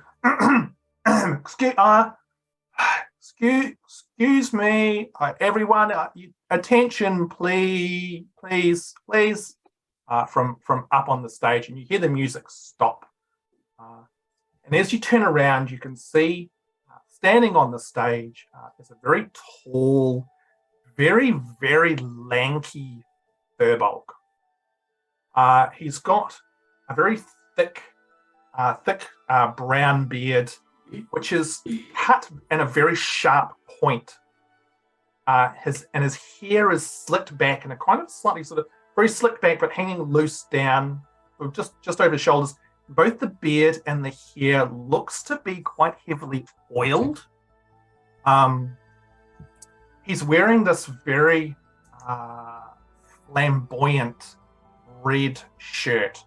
And even from where you are all standing, you can tell that it is probably made of silk. It stands out from the rest of the townsfolk as being something of a far superior quality for what they're wearing. He's got these very fashionable brown breeches on and these tall boots that go up to sort of just under his knee. Essentially looks terribly overdressed for this village in comparison to everyone else. Everyone else is wearing very bright clothes, but they're all still very, very simple homemade garbs and the like. He stands up and goes, quiet, okay, okay, thank you. Sort of the townsfolk sort of die down a little bit. He goes, I'd just like to say thank you to everybody who's who's come to the town square for the festival, for the Summer Solstice today. I hope everyone has an excellent, excellent time. It's wonderful to see some new faces here, and you can see sort of looking down towards where your little group is sitting. We always really we really like having you people here. So thank you for coming. I hope you stay for the whole day and night. If you need somewhere to stay, you can stay at the for those people, not the village, not the rest of you, because you live here, but for the other people, if you can stay at the Scythe and Fleece and will be free tonight, and there's the Twilight Dance, and thank you for coming. And at this stage, the musicians just start playing music again, sort of drowning him out. And he's like, and his voice sort of gets drowned out as they start just launching into another tune. And you sort of see most of the town folk sort of zone out, and you watch as he sort of stands there slightly awkwardly, sort of looks around, and then sort of walks off the side of the stage. He seemed a little bit nervous. Does he walk past our table, or is it off in another direction? Off in another direction. So you're sort of at the opposite end of where they are. So he'd be like right at the other side of the town square. So he sort of walks off the side, and you can, because he's a Firbolg and he's tall, you can see he's sort of standing there, and you watch as a bugbear walks up beside him, and you can sort of see them having a quick conversation. And Tiernan, sorry, Kate, Tiernan, you recognise that the bugbear is the one that you first saw when you first came into town, who checked in on you. Sorry, Kate? Rowan is like just going to turn to everyone else. I'll be right back, because she wants to figure out what he was going to say. It's like, what? You were saying things and they sounded important, and I was listening, but I was also thinking about cake, and that so it's just sort of going to duck off towards where that guy is. He was referring to us with the fleece in the side. Is that a tavern or an inn? It is the tavern, yes. I had a good nap in front of it. It was a good nap. And Delgrim will follow Rowan. He doesn't necessarily know exactly why But well, She's got such an attractive personality, obviously. Not annoying at all. So those two head off through the crowd. What are the rest of you guys going to do? Tiernan is a little bit apprehensive because he's like, only Delgrim was the one who pointed out the faux pas with the culture. So he's a little bit, probably should follow them. Should we be following those two? Or should we be looking for rooms or something? We don't have to follow them. Okay. I dare say if the festivities are well into the night, then that tavern shall be open for a while. I would say that we can follow them. We can stay here. We can go to the tavern. The night is not upon us. And we can choose what we would like to do. Now, we don't necessarily need to go anywhere because I dare say we're here for the evening. Yes. And he sort of pauses to finish off the rest of the apple pie he was eating. Okay. Well, I'm very interested in you folks. You guys seem to be able to travel successfully down here, and yeah, I'd like to stay with you guys a little while if I could. You Just would feel like my land legs, I guess. I have no problem with that, sir. More the merrier. Great, fantastic. So with that, you guys are talking. Rowan and Delgrim wind through the increasingly larger crowd. And eventually you get up to the front where this Furbolg is standing. As you get closer, you can see that the shirt that he's wearing, even the stitching, like you can see, looks like it's been used like gold thread. It's incredibly elaborate and ridiculously fine for a small country village like this. You also notice that he's actually got a sword on his hip as well. But Delgrim, you're familiar with weapons and stuff. Even from where you're standing, as you get closer, you can see that the leather on the hilt is essentially not even worn. It looks like it's almost brand new. Like someone has just freshly wrapped it, or alternatively has just never really used it before. Like a ceremonial weapon, maybe. Yeah, possibly. But he's standing there, and as you guys get closer, you overhear him sort of say to the Furbolg, "Gosh, and they never listen to me. Like I get up there and I try to do what I have to do, and no one pays any attention, and it's frustrating because they should." You see the bugbear sort of reaches over and gives him a pat on the shoulder and starts to say something as Rowan just sort of freight trains up like at the small ball of energy that she is. Sorry, I think I just heard you say that no one was listening. I was trying to listen, but I couldn't listen. What were you saying about needing to stay inside? And she does that like, I am confused, but I need to understand. Little kid face. I was also listening, but you not talk very well, so it's hard. Like, Rowan just looks around in that like, dude! Shots fired. Yeah, so the mouth is half open to reply to Rowan as Delgrim proceeds to stick his foot in it.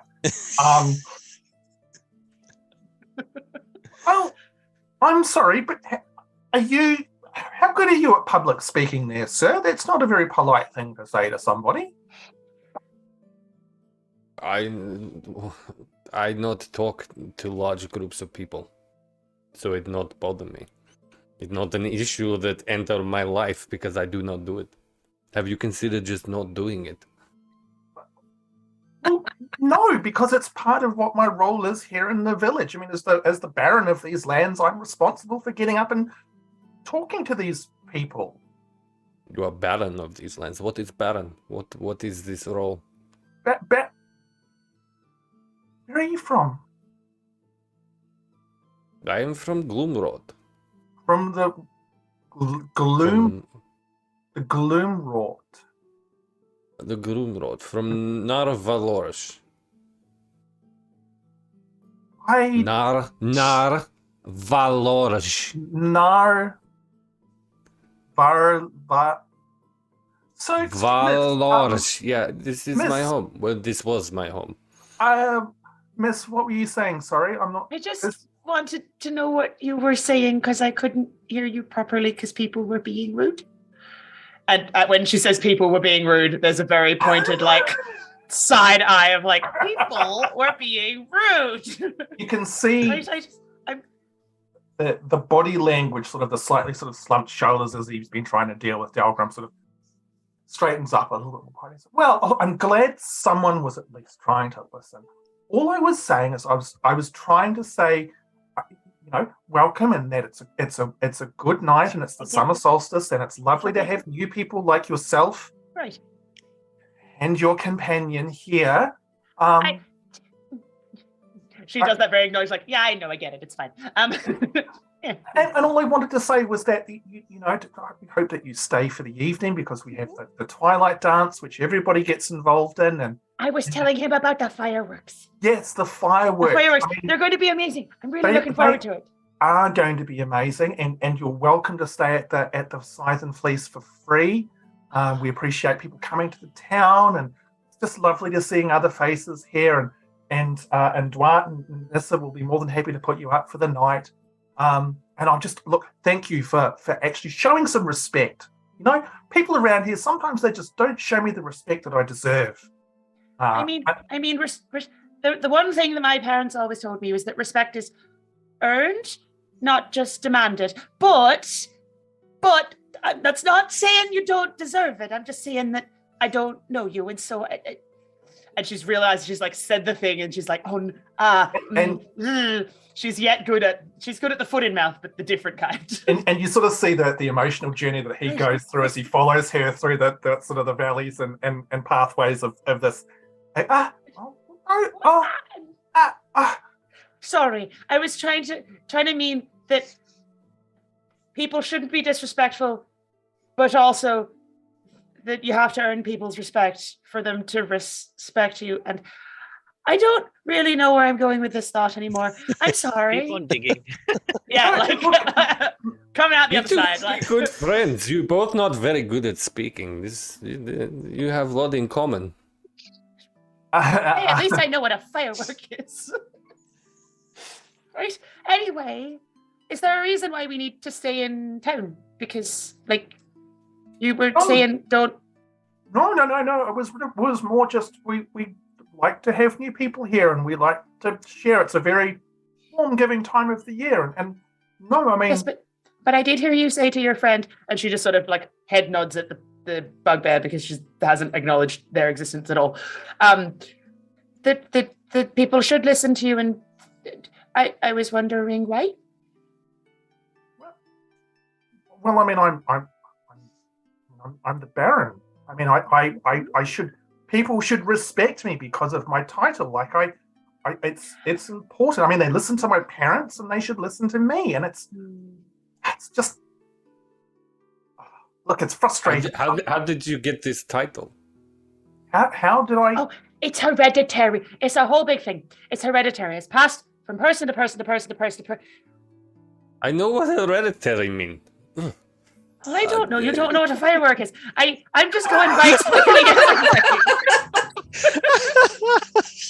What do you want from me? I'm explaining all the big words now. I'm just using the little words for you. She says, as a tiny person. That's the baseline. You don't know what a firework is. So. Yeah. The baseline's been set. This is why they not respect you. You given title, you not earn title. Title mean nothing if given to you. I mean, I think what he's trying to say, but just not maybe with as much tact and local understanding, is that it must be earned And yeah, like I 100% feel like you guys can see this. So you can. You would have seen. So what I envisage is that you would have seen your two short companions vanish into the crowd, and then you would have sort of seen this Furbolg off in the distance talking to his bugbear, and then he would be like, sort of, turn around, and you would be seeing him essentially having a conversation with the ground, which you would probably quite easily assume would be your two vertically challenged companions. But it is very much, he is off in the, there is quite a decent space between all of you and there's people, so you wouldn't get to hear exactly what's going on. For the record, I feel like we would consider Tiernan as vertically enthusiastic. Absolutely. As the various insults, sort of inadvertent insults sort of happen, the bugbear reaches out and goes, look, just puts a hand on the other and goes, look, Peridin, you just calm down. You know what the people here are like. All you can do is try and do your best. And I'm sure that these two individuals here are well-meaning, and there's no insults or anything of that nature. Is there, he says with intent, at more Delgrim than Rowan. Rowan is emphatically like, no, I didn't mean any. No.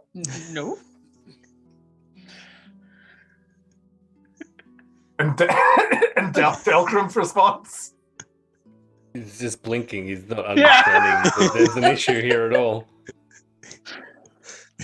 And the bugbear sort of takes, like, there's a moment of silence as he's looking right at Delgrim, like the psychic message of this is your time. This is.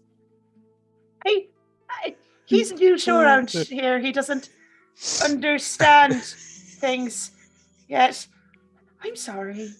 I'm gonna go and I'll take him. Many things. I don't understand firework. You're right about that. I'm sorry, I don't understand firework. And Delgrim will start muttering to himself and kind of wander off a little bit into the distance.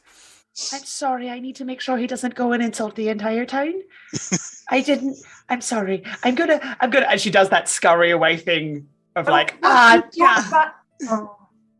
No, like if someone tries to talk to her, she'll turn back, but she's doing the like, I gotta go deal with them. So the Furbolg who the bugbear called Peridin goes, sorry, what was your name again? I mean, you seem to be a polite young lady. Rowan. Boulderhill. Yes, I'm from Riverview, and yes, yeah, no, I know. Look, thank you, and maybe if you want to have a talk with a friend. Recent acquaintance. Like scurries off. I just got this image of Rowan going, have your people call my people, we'll get this all PR mess sorted. So, as the first key social interaction explodes, and you guys vanish back into the crowd, do we want to maybe look at taking a small break here? We're sort of rolling up to the 2 hour mark. I think so. We can go refresh drinks, work out social cues. We'll just recap here. We've had a 1, we've had a 20, we've insulted the local lord, we've stolen pies. I'm yet to roll. I haven't rolled anything yet. I got away with all of that by the entirety of. Oh dear! I'm taking notes on Delgrim. Who put we need We've got to hydrate, stretch, and posture. We'll do all of those things on the break. Definitely. I need to. I'm all out of. I don't have anything left to drink from my Meeples and Dragons class that I got at meeplesanddragons.com.au. Go and buy everything. Yes, Radiant 15 for discount. Yeah. Okay. We're going to have, what, are we going to be 5 minutes, 10 minutes, 5 minutes, 10 minutes? Let's give it 10. Let's give it 10. 10-minute break. We've been in 2, commit to 5. Can I just very, very quickly, guys? Oh, dear. Oh, my God. You guys are so fucking amazing. This is such a collection of individuals. We're never going to leave this town. It's just become the world's most social D&D game. Oh, dude. I thought we were setting it on fire. Never Wasn't rolls. that the plan? Oh man. Yeah, there probably should have been rolls in there, but fucking whatever. Who cares? That's fun. Okay, Right, we're going to come back in 10 minutes. If there's still people left in the chat who are watching, thanks. There's 29 people watching, technically, including will be probably a some of us. Yeah, I know. Yeah. How many of those 29 are friends, family, and bots? Who cares if we have 2 people watching? And, Oh dear. Going to break. okay, we're going to fade out. Bye. We'll see you in 10 minutes. We will be.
dangerously know if close. I caught that. I No, don't think was so. it? I don't Maybe think not. so. We'll find out. Oh, it just in the end. Just as you get through it. Yeah. Yes, the I break was went going to get well. away with it. Oh, Welcome back to the second half of the show. In the last episode, we had some quite intense conversations going on involving Delgrim, who has proven to be a very gritty, very real individual. I forgot Delgrim had the hat on through that entire conversation, though. No, actually, I didn't. Yeah. Well, clearly that hat's you're from around here. Oh, all right. We've lost. Hat down. Hat down. All right. oh. Okay. Hey, I'm gonna raise a glass to you guys because you're awesome. And this, if the first And 2 to hours you, of Ham. You And have. to this you, being Ham. insane. Yes. Wait, how did you make your glasses clink? What devilry is this? I'll tell you when I have to kill you afterwards. So, oh no, smart. Okay, so, oh my god, what happened? So, Rowan had a chat. as you guys fade back into the crowd after engaging with Peridin, who has appears to be the Baron of this area, another lively tune springs forth, and there is more dancing. So over the next few hours, as the day progresses towards sort of early evening, is there anything in particular this little group, this interesting eclectic collection of individuals would like to do? I think when she gets back, Rowan's just like gonna suggest that the Scythe and Fleece is where they should all spend the night because they get to stay there for free. Like just in a sort of, if that's individually to all of them or that's generically to the group, whatever seems to fit the most.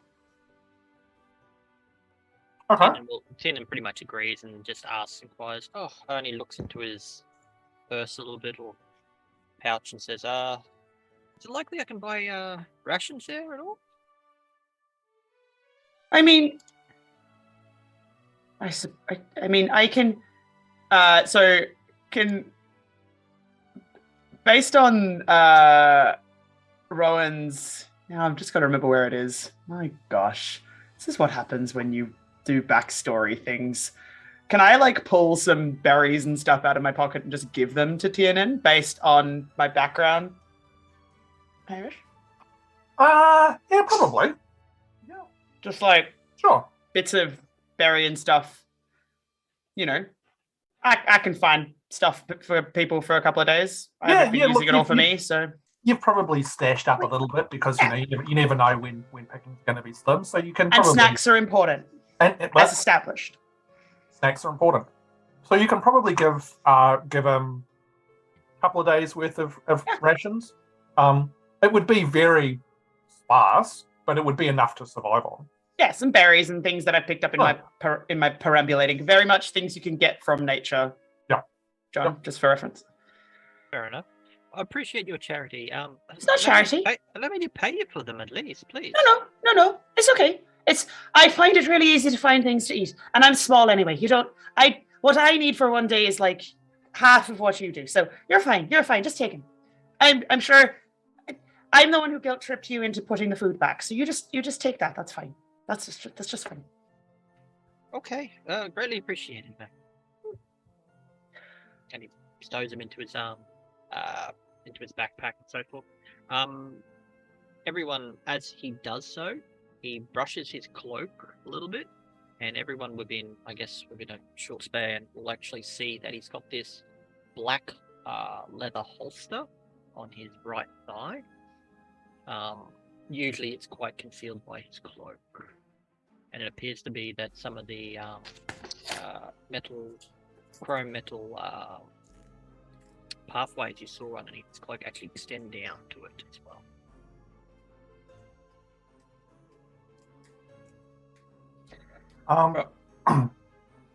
So as you're sort of sitting and taking in what is going on in this little festival for the next few hours, unless there's anything specific that people are wanting to do, I would like everyone to make a perception check for me, please. I get to roll. Yeah. Hooray! Perception. 14. 12. 14, 12. Tiernan? 15, surprisingly. Miera? 19. Ooh. 18 on the dice plus 4 makes 22. Holy. So better than the one before. Hey, making up for lost time. Yes. Ooh. Reminds me of a certain other halfling. I don't know what you're talking about. So, as you guys sort of sit around and soak in the festive environment, you overhear snippets of conversation and the like. The question would be: is if you're overhearing things, would you be sharing it with each other? Would you be hoarding the information to yourselves? Would it depend on what you were hearing?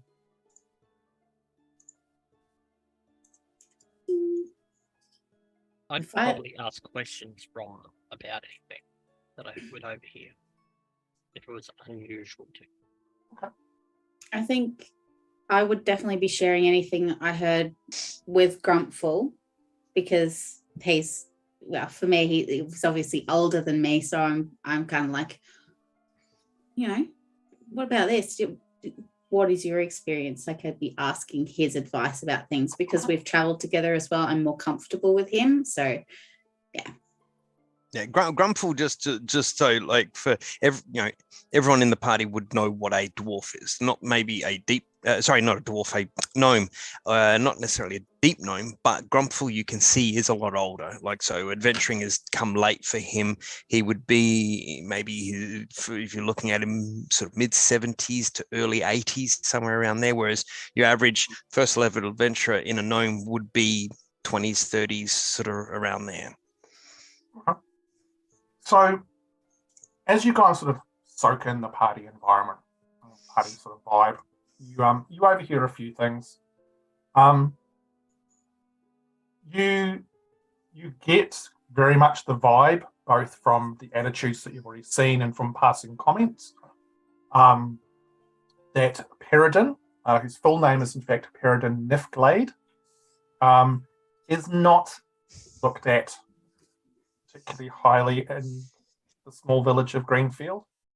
At one stage, you overhear an older couple saying how it's such a shame that his parents passed away a year ago, and he's really not really mature enough to be stepping up into sort of the Baron role, and no one really likes him, and he's a bit of an egotistical young man, and he's not thought of particularly highly. You overhear someone else saying that he's also not around very often. There's comments of him often being away at Deep Cove.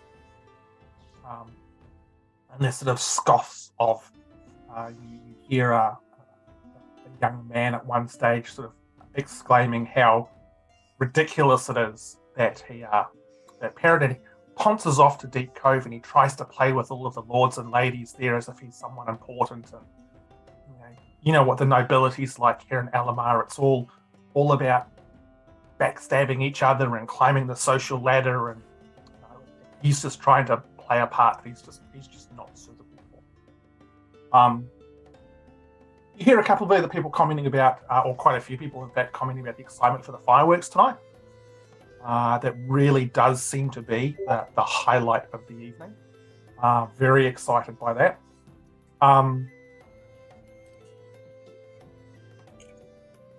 Grumpfel. Yes. You hear someone talking about how it's a real shame that Athelas isn't here anymore. And the conversation going on the lines of, how long has he been gone for now? It's been about a week now. Suddenly vanished out of nowhere, and real shame. Was nice man, but being a bit weird there for a while, and then he just sort of vanished. And I suppose it happens sometimes, but sounds like he was someone who was really well known in the town, at least.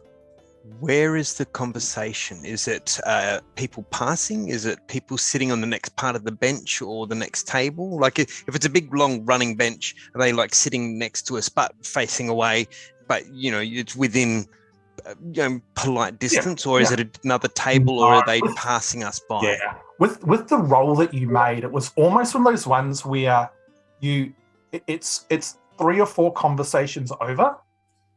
And it's that you pick up on the, people are talking about harvest and weather, and then there's something which is just unusual. You're not even sure who's talking, and it's only because you made such a good roll that you just pick up those fragments of it. What was the name again? Sorry, Athelas. Yeah. Okay, so not enough that I can turn around and say, "Oh, your friend's missing." So if it'd probably be perceived as rude if I run over and go, "Hey, I've just overheard you." Yeah, you sort of look over and you can't even really sort of identify who was even speaking. I might just quietly turn to Miera and relay that. It says, "My dear young lady, I think as much as this seems a festive time, I've just think I've overheard them say that someone went missing a week ago." Ooh, that's a bit weird, isn't it? I believe the name they said was Athelas. That is odd. So, is that all you got? That someone's just gone missing? Yeah, about a week ago. I caught a snippet of the wind, and they said that it was a shame that they weren't here. They've been gone a week, and they just disappeared. Now, if this village is anything like the villages near to where I'm from, people will go off and do things. And you wouldn't think that someone's met a terrible end, but people do just sort of, no one has to check in with everyone when they want to go and do something. Maybe it's not like suspicious that they've gone missing. Everyone here seems really happy, so maybe they've just gone on a trip somewhere. We all move, like you've left your home and gone here, and I've left my home and I'm traveling. So I guess for some people I didn't tell I was going, maybe I've gone missing. Yeah. Well, that's very true. Yes, not everyone knows that I'm away for a bit of business, but it's not that I had to go and tell everyone. Yeah, I think that's a good point. So maybe just keep your ears open. It was just interesting to hear. Exactly. It's really interesting. Maybe we'll hear a few more bits and pieces about Athelas. Maybe then we'll work it out. So it's getting close to twilight at this stage. You guys have been sitting around listening to things, chatting with each other. Anything in particular you want to either do in the area, conversations you want to have with each other? There is the Twilight Dance. Tiernan overheard the comment about how nobility act in the Riverlands. Is it possible for me to do a history check to see if he is aware of what the nobility structure in the Riverlands actually is? Yeah, absolutely. Yeah.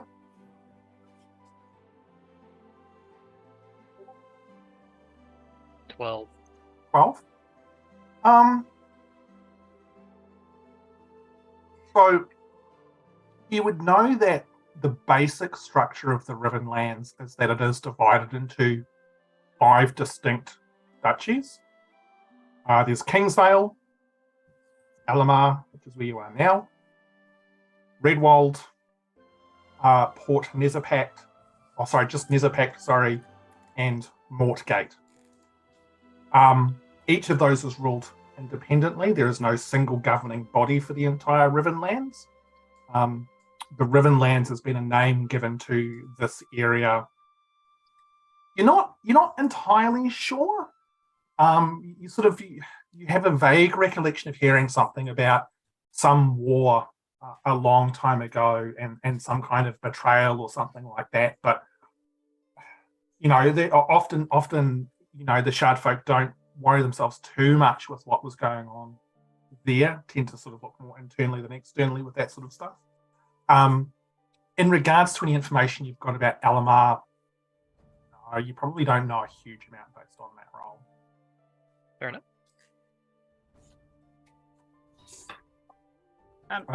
Rowan wants to scope out whether she's got any other, like, or any of her fireworks spots have already been nabbed. Make a perception check. Roll dice. Roll dice. Dice. Dice. Yeah.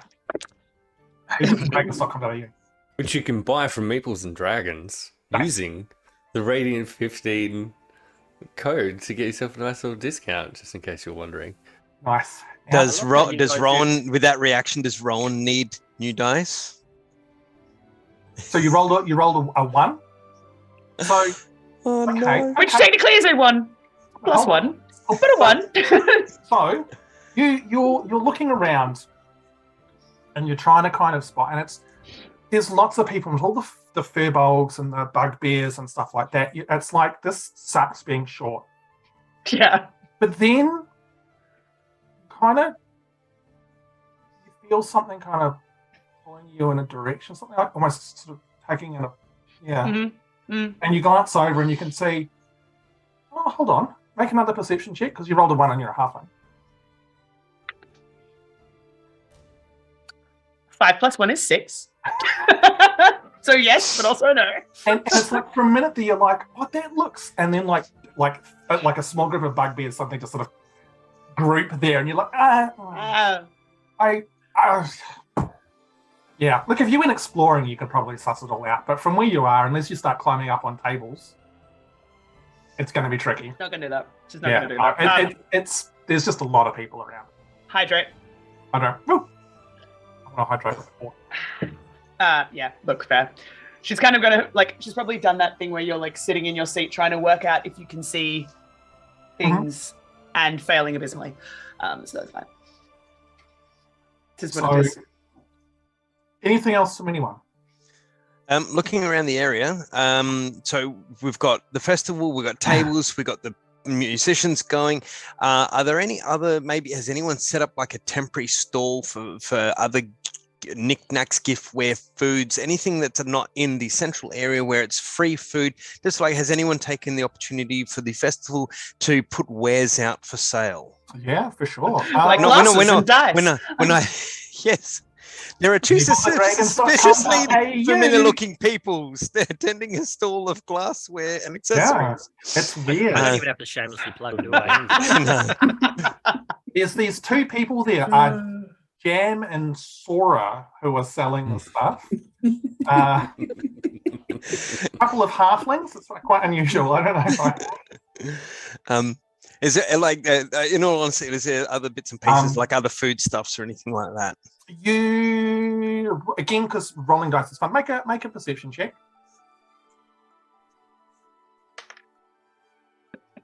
I see the stall with the two halflings, and that's about it. Yeah, look, you only three on the dice.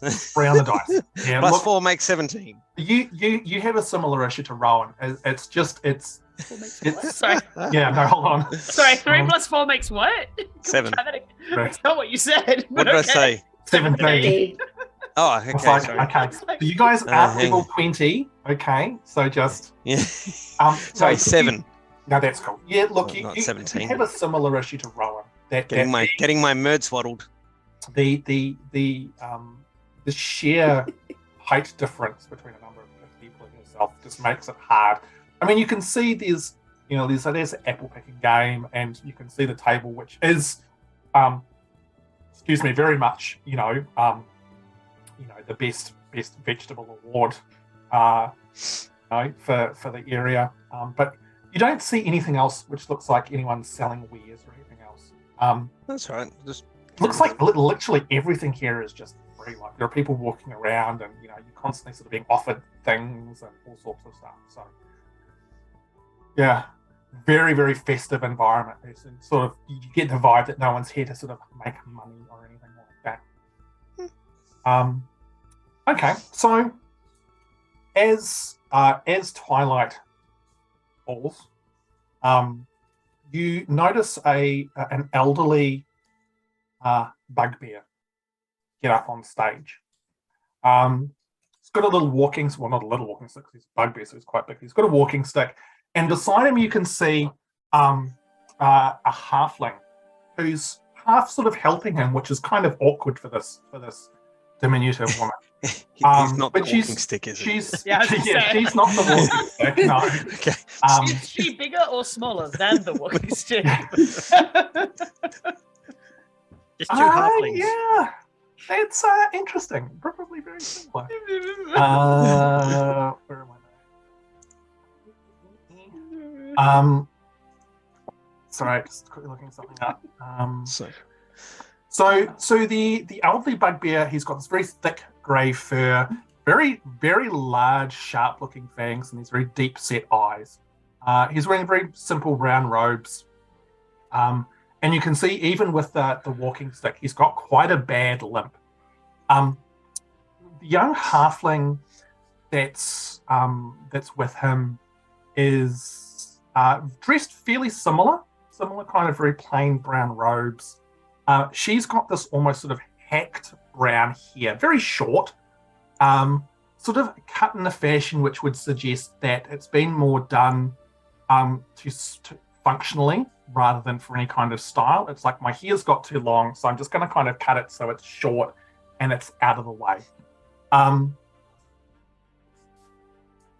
You notice also that she's also walking with a limp. But she doesn't have anything that sort of assists her. But she's still helping this older bugbear as they both get up on stage. As soon as they both get up on stage, everyone just goes quiet and turns and just looks up in that direction. And you get this very, very clear sense of respect from the audience as they look up at these two individuals that are up on stage. The bugbear sort of gives a small wave and looks out over the crowd and says, "It's always so nice to see so many friends, family members here on the summer solstice. It warms this old bugbear's heart to be so near and close to the people that I cherish and I love. It's also wonderful to see that we've got some new people here in the town as well. Welcome to those of you. I'm sorry I haven't had a chance to come and say hello to you, but hopefully I'll get an opportunity in the not too distant future before the night closes. I hope you've taken part and enjoyed the food and the drink and the hospitality here. The people in Greenfield. Very special night here for us as we celebrate summer solstice. And I would like to now offer for anyone who wishes to come and join in the twilight dance." And as he says that, like 99% of the townsfolk get up, and you can see people starting to move like tables out of the way, and forming this big space up in front of where the stage is. And you see them sort of getting organized in these two large circles, one outer, one inner. What would you guys like to do as this is happening? Well, Look at us all jump at the chance to dance. Yeah. Yeah, Well I done. turn to Grumpfel and say, let's check out the twilight dance. I have no objections to seeing what it's all about. Rowan I assume we're all sitting together. Would we agreeably say that we'd all come back together Yeah, afterwards? I think so, because didn't Delgrim head back, make a beeline back towards us Yeah, we all after he'd kinda have. offended people? Yeah, and moving around, Delgrim will have stuck with Rowan. He's keen on seeing the fireworks, and Rowan seems to know the most about them. So that's what he's That's a all about at dangerous the moment. sentence. Cool. Cool. In which Big case, bada boom. safe explosions in the sky. In which case, Rowan will react to Miera and Grumpfel being like, Are you all right? You're going to go to the Twilight Dance because I'm interested, but I don't want to go by myself. Yeah, I want to have a look and see what they're doing. Everyone seems really keen to get there. You are not by yourself. You are the greatest dancer in all Varoj. Who's that? Does that mean you're going to? Does that mean you're going to ask me to dance, Delgrim? Is that what that means? You can dance if you want to. You don't. You do not need to be asked to dance. You just dance. Rowan looks sort of confused at that concept, but sure. Tiernan would be standing up and observing everything first before he puts his hat in the ring, but would be inclined to dance as well. Okay. All right. So as people stand up, for those of you who are sort of actively going and participating, like the townsfolk very quickly sort of make spaces in the circle for you and welcome you. Come in here and stand here. And right, if you just you follow my lead, and we'll everyone's sort of helping, kind of give you like a crash course of, okay, this is how it goes. Follow my lead. Tiernan, as you sort of stand up and sort of hang back a little bit, like an older woman, human, sort of turns up by your side and sort of puts her arm through yours and goes, "Come on, Sonny, you need to help a little old lady help dance on the summer solstice. Don't be shy. Come on." And she sort of half sort of drags you towards the circle. Tiernan smiles at her and lets him be pulled in. So you all join the circle, and the musicians start a very slow, quiet piece of music. And the first few steps of the dance, you sort of, the people around you sort of all kind of like, sort of little gestures of, we're going to go left first, camera, left first. So to see how well you perform, you have got an option here. You can either A, make a performance check, or B, rely on your natural dexterous ability and make an acrobatics check. It is up to you. So all of you now roll, and I'll just need to tell you on what you, and you need to tell me what you get and what skill you've used, please.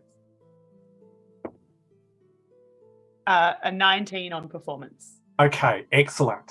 17 on acrobatics. 17, okay. Miera? 11 on acrobatics. Okay. Miera? 12 on acrobatics. Okay. Grumpfel? Grumpfel dusts off any arthritis he may have with a 19. Ooh, and what was it? Would you put performance or acrobatics on that? Performance. Okay. So, as the dance starts, both Rowan and Grumpfel, you guys obviously have some natural rhythm. For whatever reason, you've got a bit of experience in this kind of world, and you very easily go with the flow of how this dance happens. To the point of people exclaiming, "Oh, you're naturals at this. Have you done this before?" And oh my gosh. We do something similar at home. It's not the same, but it feels right. Yeah, well, look, you're doing a wonderful job. The rest of you, whilst there are the occasional misstep, you all pick it up fairly quickly. You're dexterous enough to be able to go with the flow, and before long, understand how this dance works. And again, it's very, very simple. As it goes, the music starts to build up speed, and the steps begin to get faster and faster. So I'd like everyone to make a second check. I knew you were going to ask. Oh, my God. Again, All of us? all of you. You've got a choice again in regards to whether or not you use performance or acrobatics. That one. Oh, not as good this time round. 7. Outstanding. 19 7. plus 3 is a 22 performance, Nice. please. Oh, God. Delgrim? 21 on acrobatics. Oh, sweet lord. Miera? 13. 13. What did you get, Grumpfel? Performance 7. Okay. This damn arthritis is playing up. Yeah, look. No, it's not that old. It started well. It started well. It's just the speed. Like it's like someone who's just half a step behind the music.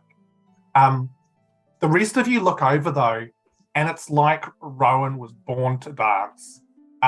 She's just this, I imagine almost this wild abandon to the way that she's just letting herself be sort of swept up in the moment. Miera and Promethean, you guys are also, yep, you're in with this. This is not a problem. Tiernan. It's acrobatics, by the way. Oh, no. Everyone goes left, you go right. That sounds about right. And you sort of you get caught out, and this poor old lady who's with you sort of gets half pulled along, and she's like, "No, dear, it's the other way." And so you go the other way, but at that stage it's sped up so that it's actually back the other direction again, and you just get so flustered that you're the round peg, and there is no hole. It is Just rolling. Yeah. But the nice thing is no one mocks you. Everyone laughs and helps you on with the dance.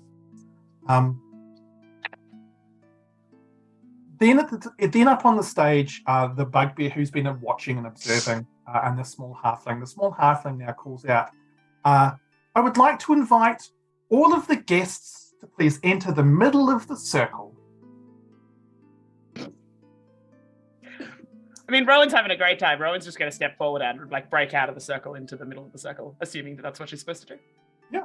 Okay. Yeah. Tiernan would definitely do. He wouldn't want to break custom. Yeah. Delgrim's in, and it's nighttime now, right? Yeah. Yeah, Delgrim will take off the Flips back the hat. the wrap that he's had around his eyes as well, and yeah, no, he'll keep the hat on. It's making him feel quite comfortable. It's great. But the cloth around his eyes he'll take off at this point, and you just see very, very deep and large, almost completely black kind of eyes in whatever light remains. Okay, what about Miera and Grumpfel? Miera will step forward into the middle, but she'll be kind of looking around, and feeling a bit sort of awkward. So she'll be fiddling with her necklace and stuff like that.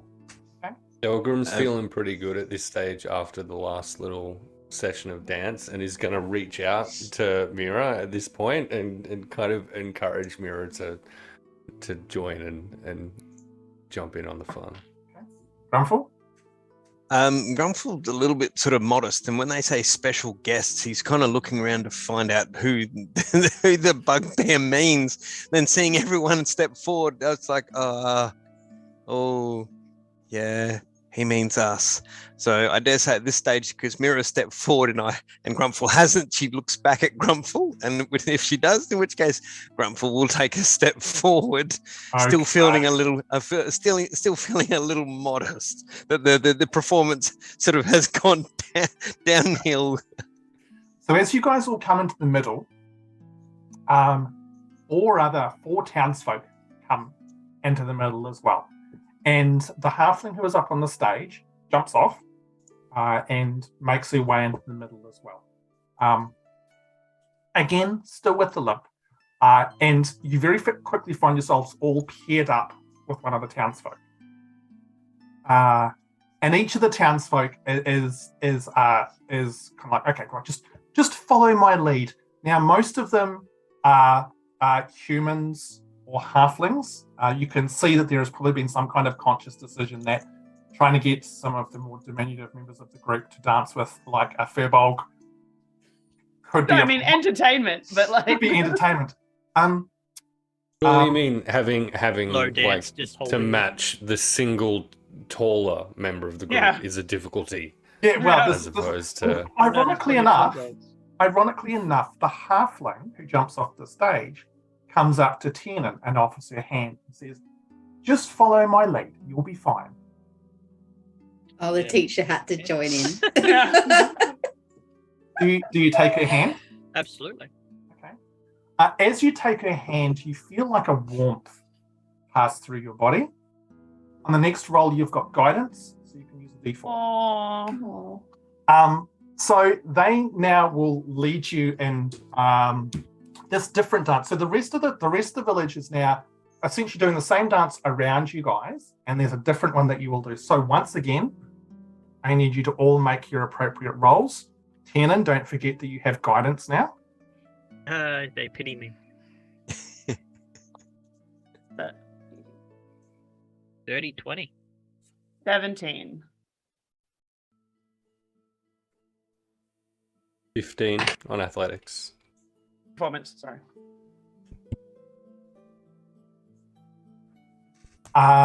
Sorry. Ron, what's your roll? 17. Performance. 17. Delgrim? 15 15. on athletics. Grumpfel? Grumpfel finds his rhythm again with a 17. Miera? 16 on acrobatics. Nice. Excellent. And Tiernan? 30-20 on. Is it athletics or acrobatics? Acrobatics. Acrobatics. Good. Acrobatics. Cool. 30-20. All of you, with the assistance of the townsfolk, are guided in this new dance. And it's pretty straightforward. Tiernan, you find that this is so much easier than what you were trying to do before. And the small halfling very quickly sort of corrects you in these steps that you make that are incorrect. But you pick it up really fast. It's surprising how fast you pick it up. The dance continues with you all in the middle. And then you're very focused on what you're doing. And then a voice from up on the stage goes, sorry, excuse me, I'm sorry to have to interrupt everything. But if I could have everyone's attention, please, everyone, please. And the music stops, and you look up, and you can see that it is Peridin up on the stage. And he goes, look, I'm very sorry, everyone. I know this is a special night for everyone, and you know, it's the Summer Solstice, and I know that there's things that we enjoy, and that there's. Look, I have some bad news. It would appear that the supply of fireworks that were being brought for the party today, it would appear that they haven't arrived, and there's been an accident. Delgrim's face immediately snaps to Rowan, and just with this look of of just travesty, and it's almost like he's accusing Rowan, but not quite. She looks devastated. Asking in a look for this to be made better somehow.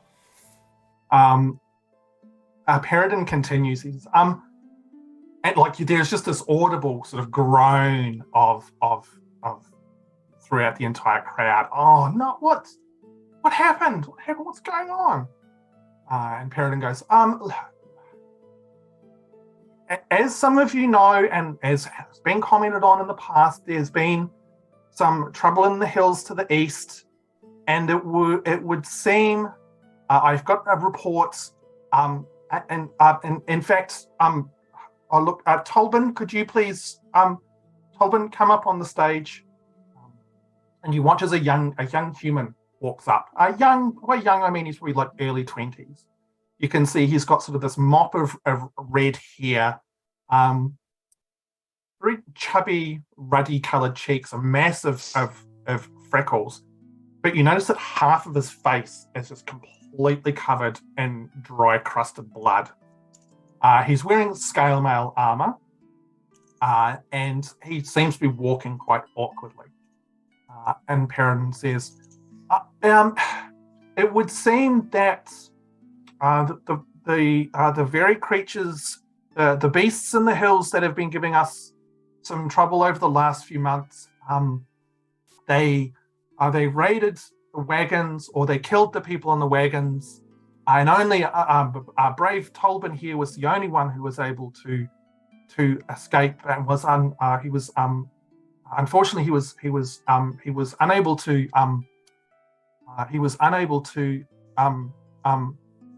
bring the fireworks back, but he is alive, and I think we should celebrate that. But I know that this is poor news, and some of you might even think that it's bad fortune. But I'm sorry to have to tell you this, but there will be no fireworks this summer solstice. I'm sorry, everyone. And there's just this audible sort of like, oh, from the whole audience.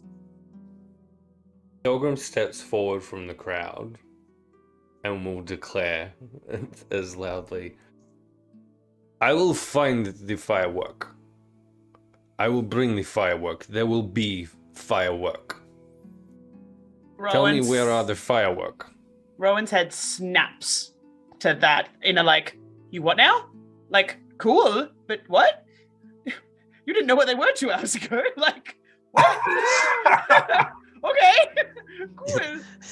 I do not know the firework, but I will find it. Find the firework. Tiernan slowly raises his hand up and asks, what kind of beasts? And Peridin says, we don't really know. Not many people have really sort of seen them up close, but we as far as we know, some kind of very large, maybe cat-like creature. We and then this voice over to the side goes, I mean, stealing cows from the farm. And another voice goes, taking some of my sheep too. And Peridin sort of goes, yes. So they've been taking animals from people's farms. There's been some talk of some deaths as well, although that's hasn't really been confirmed. But I mean, it sounds like from what Tolbin, what you're saying, that they killed the other people, and Tolbin sort of looks at him and gives a nod, doesn't say anything. So yes, so you can see, so Tolbin, so they've killed some other people, but I mean, sir, I'm sorry, what was your name again? He says, looking down at Delgrim. My name is Delgrim. I will hunt this creature. I will kill this creature. I will bring back firework. There will be firework. Tobin will come. And you sort of see Tolbin sort of looks sort of startled. Oh, yeah, maybe. I'm not sure about that. And Peridin sort of looks down at you and says, "Oh, look, Delgrim, that's an incredibly generous offer of you. I mean, isn't it everybody?" Says, and there's sort of this really positive sort of noise from the audience, more so in your sentiment rather than Peridin's attempt at trying to sort of bolster the crowd. She's gonna walk up to next to Delgrim. I'll help. I don't know how I help, but I'll help. Miss, wow, these two brave souls who are willing to come out and help the people of Greenfield. I think we should all give them a round of applause. And he sort of awkwardly sort of starts clapping, and sort of like the people around actually fairly enthusiastically start clapping. And the bugbear, the elderly bugbear who was on the stage, who's kind of like behind Peridin slightly, starts clapping, and you notice as he starts clapping, more of the audience sort of gets more enthusiastic. Delgrim yells out, "The three brave soul. Tobin will come." Delgrim, make a persuasion check for me. Persuasion or intimidation? Does he get help by me being like, "Hello, I'll help"? Not by himself. It's not just the two of them. Sure, why not? All right, persuasion, 18. 18. Nice. So Tolbin sort of gives sort of a Peridin sort of the side eye, and goes, "Yeah, I can possibly point you in the right direction, but I've got these. I'm quite injured at the moment. It's been a long. It took me like almost 2 days to get back here from where it is. I'm exhausted. Tiernan will probably step behind Delgrim and put up his hand. Oh, I'm willing to give it a go. Rowan's just going to look straight, like, up. At Who's Tiernan. And again, more. And look, another brave soul. I mean, we are blessed on this summer solstice to have so many helpful visitors. Maybe this is a sign. Maybe this is a sign from the gods. Injured, you say? Come, boy, let me look at your wound and see if I might be able to help you. I also will join. And Grumpfel sort of steps forward. And Miera will sort of take Grumpfel's cue and go, yeah, I can help as well. So at this stage, like the townsfolk sort of start to gather around you, and there is this very vibrant sense, like people are like start slapping you in the back and going, God, we're blessed to have you in the town, that you're all kind of come and help. Oh my God, this is amazing. And just that real vibe of, oh my God, you guys are awesome. Thank you so much for offering to do this. You all sort of get crowded around and almost sort of pushed and shunted a bit.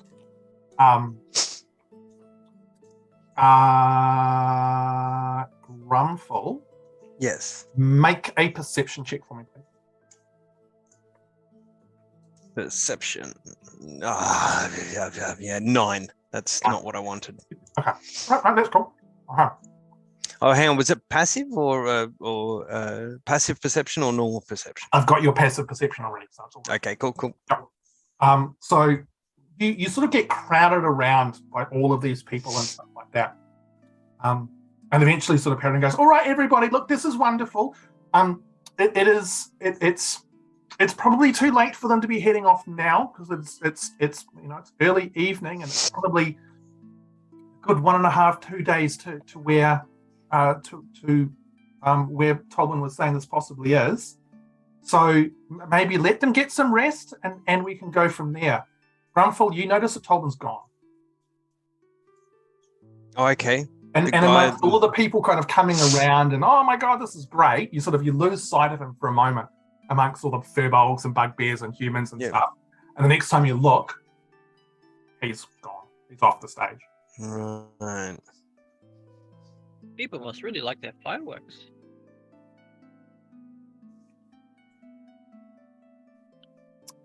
So as the crowd sort of passes and disperses a little bit to sort of let you guys breathe.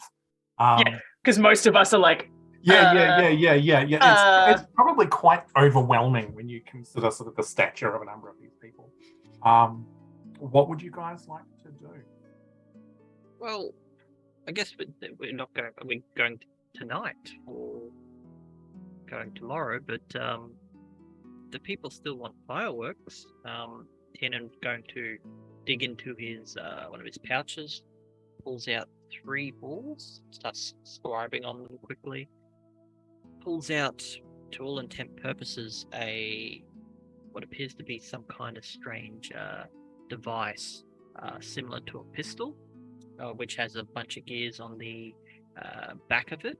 Starts jamming them into this thing, and he's going to hold it up to the air and hold down a trigger, and there's a glass chamber in the middle with a small floating crystal which starts to rapidly spin and glow.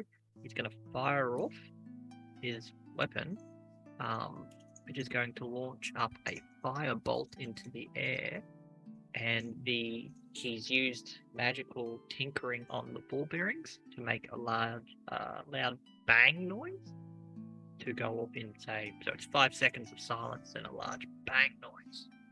That's what he's going to attempt to do anyway. Does the weapon make a sound when he shoots it? No, the weapon makes a loud, doesn't make a sound. It makes a bright light and a flash. Okay. So you hold it up and proceed to, like, sort of the crowd's dispersed a little bit, and you suddenly, the rest of you guys watch as he does this. and the firebolt shoots up into the sky. And then there is this loud bang noise. And half the crowd poop themselves.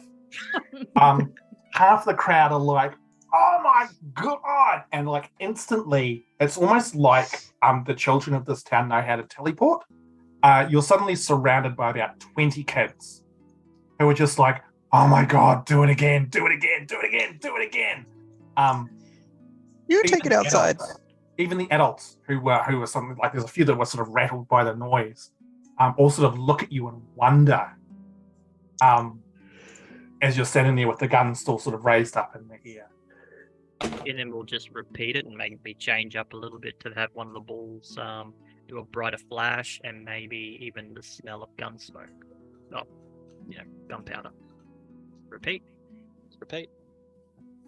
Much hydration, folks. Tidal wave of hydration. Many hydrate. Oh, is that a finish? Sorry, that's a finish. Oh, yeah, I'm not going to finish that. I'll turn you some glass. Hamish, what can I roll to figure out what Tiernan has done? Ooh, make an Arcana roll. Arcana. Oh, should I do D&D Beyond or should I roll a dice?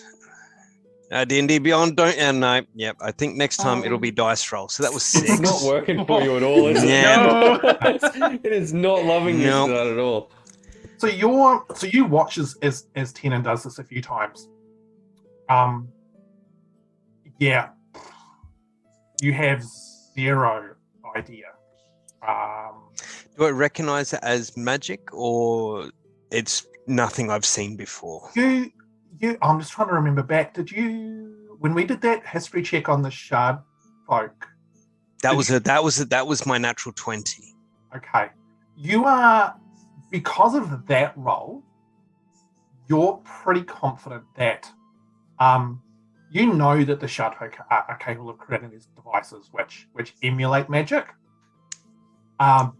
It's not magic in the sense of what you know. But it does appear to be magical in some nature. Okay, cool. You're just not sure how it works. He's got this device. It does stuff. It seems, much like technology seems magical to people who don't understand how it works. It's very much probably a similar respect like that. Yep, that's cool.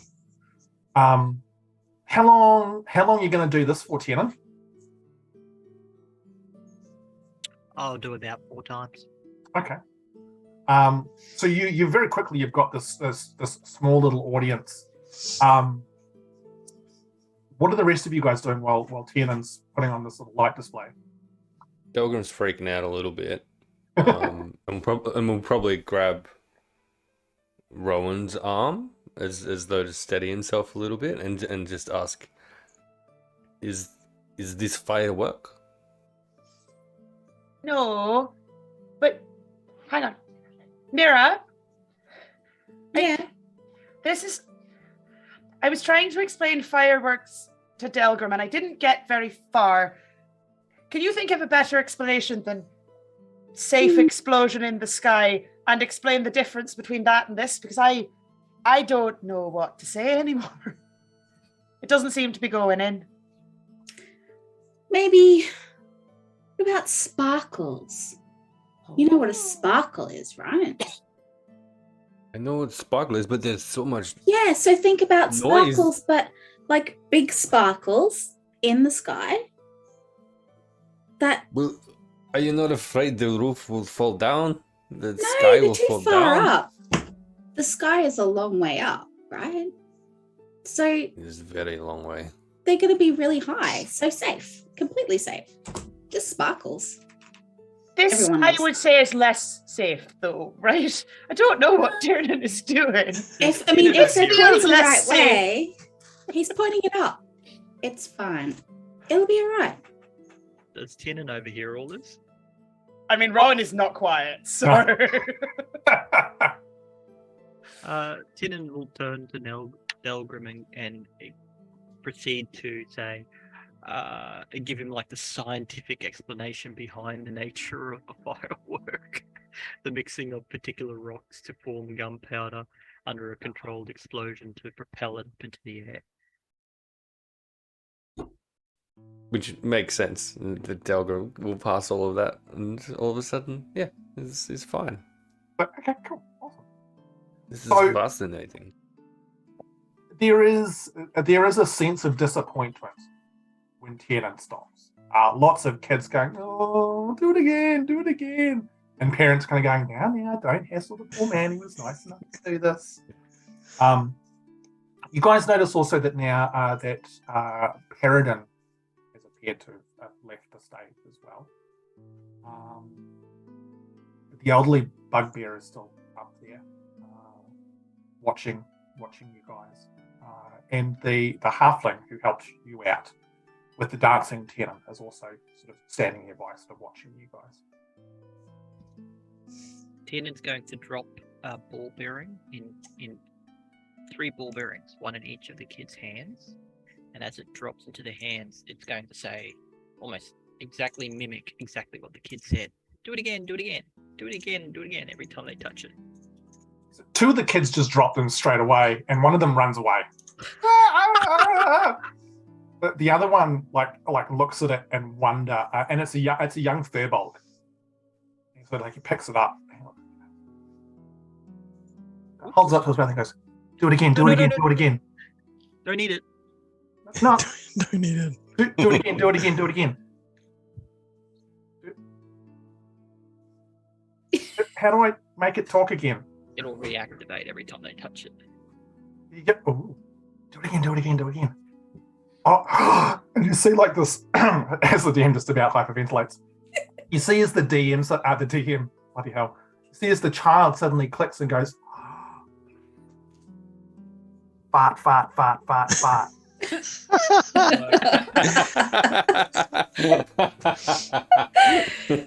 I'll say do it again, do it again, do it again.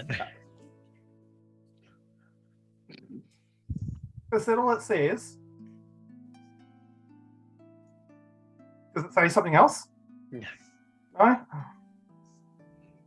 That's still That's pretty not cool. very. I was just say that's not very nice to be asking for it to do lots of things. It does just fine. Oh, She like gives that look of like, don't you disrespect your elders now. make an intimidation roll. Okay. or persuasion if you wish, either one.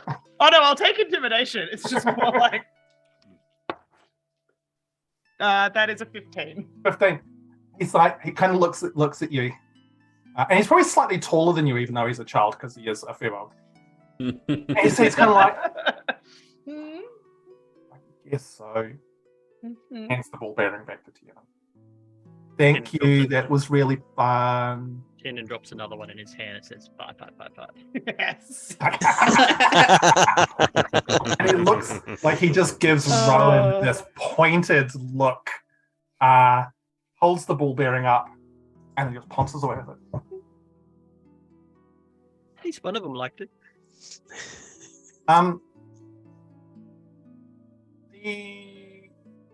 The halfling sort of appears that helped you with the dancing. Tiernan appears in front of you guys and says, "Are you sure that you want to do this? I mean, what you're offering to do is very generous, but I'm conscious that there is some danger here, and you're just new to the town, and you don't owe us anything. What you're offering to do is very nice." I not offer for town, I want to see firework. Tiernan here explained firework, and I want to see real firework. Well, I mean, sir, that's.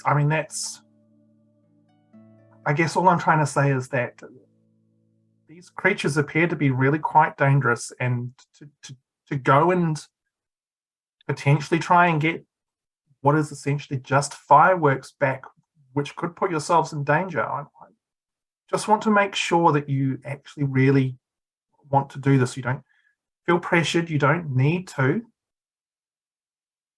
I'm sure Peridin can throw some money at some and hire some mercenaries or something to go and do it, or something of that nature. But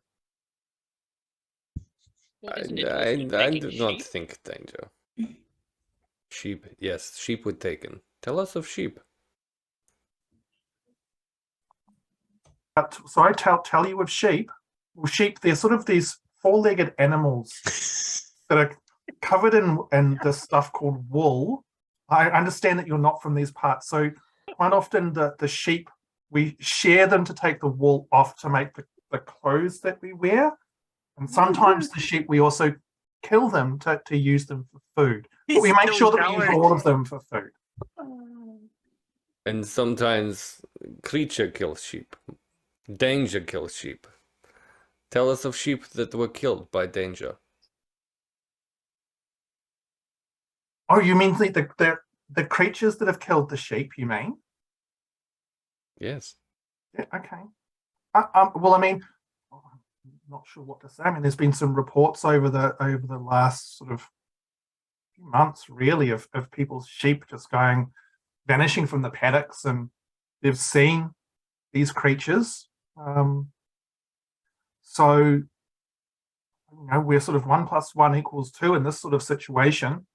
Some of the sheep's carcasses have been found, basically stripped of flesh, and it looks like wild animals have attacked them. And there's a correlation between these two situations, and more sheep have been vanishing since these creatures have been sort of spotted. So, For months, you say. months, yes. And you have not killed these creatures? Well, I mean, Delgrim, we're farmers. I mean, you could talk to Peridin and see what he's tried to do about it in the past, but I mean, these are wild animals, and we're not suited for going out. And whilst the townsfolk have found it concerning, there's only so much simple farmers can do. But they eat your sheep. You make clothes from sheep. How you make new clothes? Well, we have lots of sheep, Delgrim, not just a couple. So whilst it is definitely concerning that these sheep are being taken, there are more. But the fact that it's now starting to attack people, I mean, it sounds like it's a bigger problem, and one that we need to address to keep the people of Greenfield sane. People, sheep, same. I will talk to Peridin. Well, Maybe I should talk to Peridin. Just might be a good. I'll take Miera and I will go talk to Peridin. It'll be fine. Delgrim, it's fine. Can I actually, while everyone's ask of sheep. While everyone's talking, can I just quietly down to Grumpfel? They keep talking about the sheep going missing. But didn't you say that someone in the town was missing as well? Yes, I did hear that. Yes. I'll kind of pipe up into the group chatter and go, I did hear earlier in the evening someone say something about a missing townsfolk. As it seems, as well as the animals that have gone missing, someone suspects that one of the townsfolk about a week ago has gone missing. the halfling goes, sort of pause for a minute and think, oh, yes. Someone, Athelas? Athelas, yes, yes. Athelas did go missing about a week ago. Do you think it might be related in some respect? Didn't the creatures just kill a whole wagon full of people transporting fireworks? Well, I mean, this is true. I hadn't actually really sort of thought about that, but I mean, maybe there is a connection. Hey, Mr. New Vegas 38, who just gifted 10 subs. 20? Yeah. 20. 20. What? 20 Wow. subs. So, Mr. Awesome. Making it Vegas, rain. Yeah, thank you very you much. are now Abs- the most awesome person on the face of the universe. Yes, Thank indeed. you so very, very much. That is so gratefully appreciated. 10 ish more time, 10 times ish more than that, and we get Kate to sing. That's all we need. We just need a subs counter at the bottom of the stream. We Yeah. do, or a countdown. Uh, The halfling says, "Look, I mean, when we hadn't really sort of thought that there was a link between the two, but Athalas, I mean, to be honest, he'd been acting strange for a while, and I had assumed that maybe it was something to do with that, but what we're saying could be true. Which does make this more worrying, but which again does make me concerned for your safety. I mean, you're strangers here to Greenfield. You've only been here for one single day, and you're already offering to go off and risk your lives." You just sounded a lot more concerned than someone that was just thinking it was a sheep issue.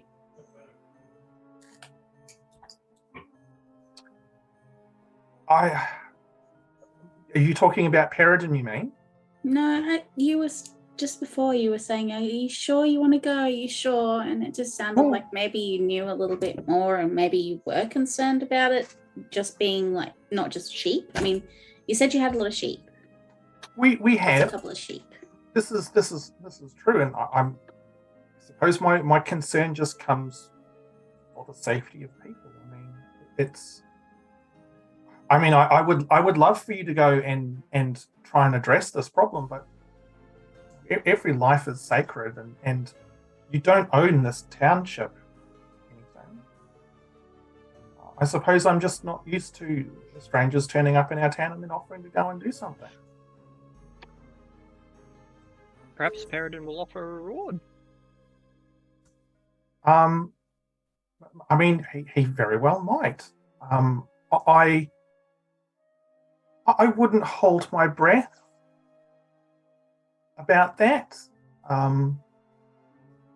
But quite yeah. I mean, he might. You can always ask him, I suppose. But I need no reward. I kill creature. It's helpful to me. I hunt, I kill, I learn. This is helpful. well, I mean, Delgrim, I appreciate everything that you're offering to do, and if there is anything myself or Wex, and she sort of gestures up to the elderly bugbear. Myself, my name's Priscilla, by the way. Anything myself or Wex can do to help you out, please, we'll do whatever we can. We are just simple priests of this town, so there's not much we can offer, but I suggest that you maybe to get a night's rest at the inn, and then tackle this in the morning with a fresh pair of eyes and see where the day leads you from there. Well, we are very happy to render assistance. You have offered us food, accommodation. You have thrown open your village. You seem to have some trouble. We are happy to help. If there is anything other than that, well, then we can deal with that afterwards. You are obviously in need of help. And until the dark claims us all, our time and our duty, at least mine, is yours for the moment. She gives you a very respectful sort of little bow and says, "You honor me, Grumpfel, with your offers, and all of you. Please, I suggest that I'll deal with the townsfolk. We'll try and make the most of what we can for the rest of the night, but I do suggest that maybe you get some rest. I'm happy to talk about this further in the morning if you would like." And with that, she sort of gives you all a nod and bids you farewell. And She sort of turns to the crowd. Before she goes, I kind of grab her by the sleeve. Yeah. Goes, now, before you go, can you tell me who in your delightful village would have coffee for the morning? Coffee. She's this huge smile lights up her face, and she says, Dwight at the inn will have all the coffee that you could possibly want. Oh, delightful. Is that the inn of which we are to stay? It is, and there's only one in town. And to be honest, it's more of a glorified house than an inn, but they take people in. If it has coffee, then it is a palace. Well, it does have coffee, and I'm sure that they'll be more than happy to provide for you. Oh, excellent. Speaking of excellent things, we I would just like to point out that the Meeples Dragons channel has just hit 50 subs, meaning that Ham has to make good on the existence of the goddamn minge marshes in the world. Minge marshes have returned, and we will be enjoying them, I am sure, before too long. Everything right now. Clippity clip. We need some party poppers. Yeah, we need more of Tiernan's pew pew guns. So to the chat. Hamish picks up a fart. You can also blame Promethean for gifting the last 5 subs to get us over the line. Who gifted the last 5 subs? Promethean. Hey, buddy. How you doing? Oh, you're doing such a great job. Allow me to influence it. I think we should. I think all should give Delgrim applause. Yay! Delgrim, as you walk away from the rest of the group, you notice something very big following. Oh, hang on, sorry. I've just had to take the headphones off for a second while I'm just fixing my hair after removing the hat. Let me use sign language. Double! Oh boy. Oh, why is every one of those aimed at me? This is unfair. Well, look, perhaps you should think about your own behavior. Correlation and causation. In all seriousness, though, to everybody who has bought subs, donated subs, been involved in any capacity, considering this is the first episode of this shenanigans, guys, thank you so much. Fucking minge marshes, god damn it. I love no. My only response we is don't need to address it right now. Cranky Yank just redeemed a hydrate, and I think we've got, with the marshes coming in, we've got enough water. All I have to say, though, I love the idea of, like, we the chat would like to thank everyone who gifted subs and subbed to get minge marshes. No idea what's there, but hell yeah! Yeah. You might go quite through the day. Oh dear. Alrighty. It's going to make quite the story if someone dies in the minge marshes, but anyway. Alrighty. Especially if it's Delgrim. I love how Delgrim can't die. Tiernan's the first one to die, straight to Delgrim. Yeah. Hey, if the knife fits, man. He died of moisture. Oh dear. Look, I expect some kind of compensation, John, for protecting Tiernan in these throwing dark yourself times. in front of that. Yeah. I mean, guys, look, we still picked the best type of characters. It's fine. We're still absolutely safe in all of this. It's wonderful. Oh boy. Mm-hmm. You watch as Priscilla goes and sort of hustles a lot of the crowd that's sort of around you guys away. And you would notice that there is definitely there's quite a bit of respect for her. It's kind of amusing watching these very large furbolg and bugbears kind of get shunted away by this tiny little halfling. But she says, "All right, let's go," and everyone just turns and sort of heads off and very much does what she says, leaving you guys with in this small sort of island of quiet. The band is starting to start to slowly play another song, and the crowd is filtering away from where you are. What would you guys like to do?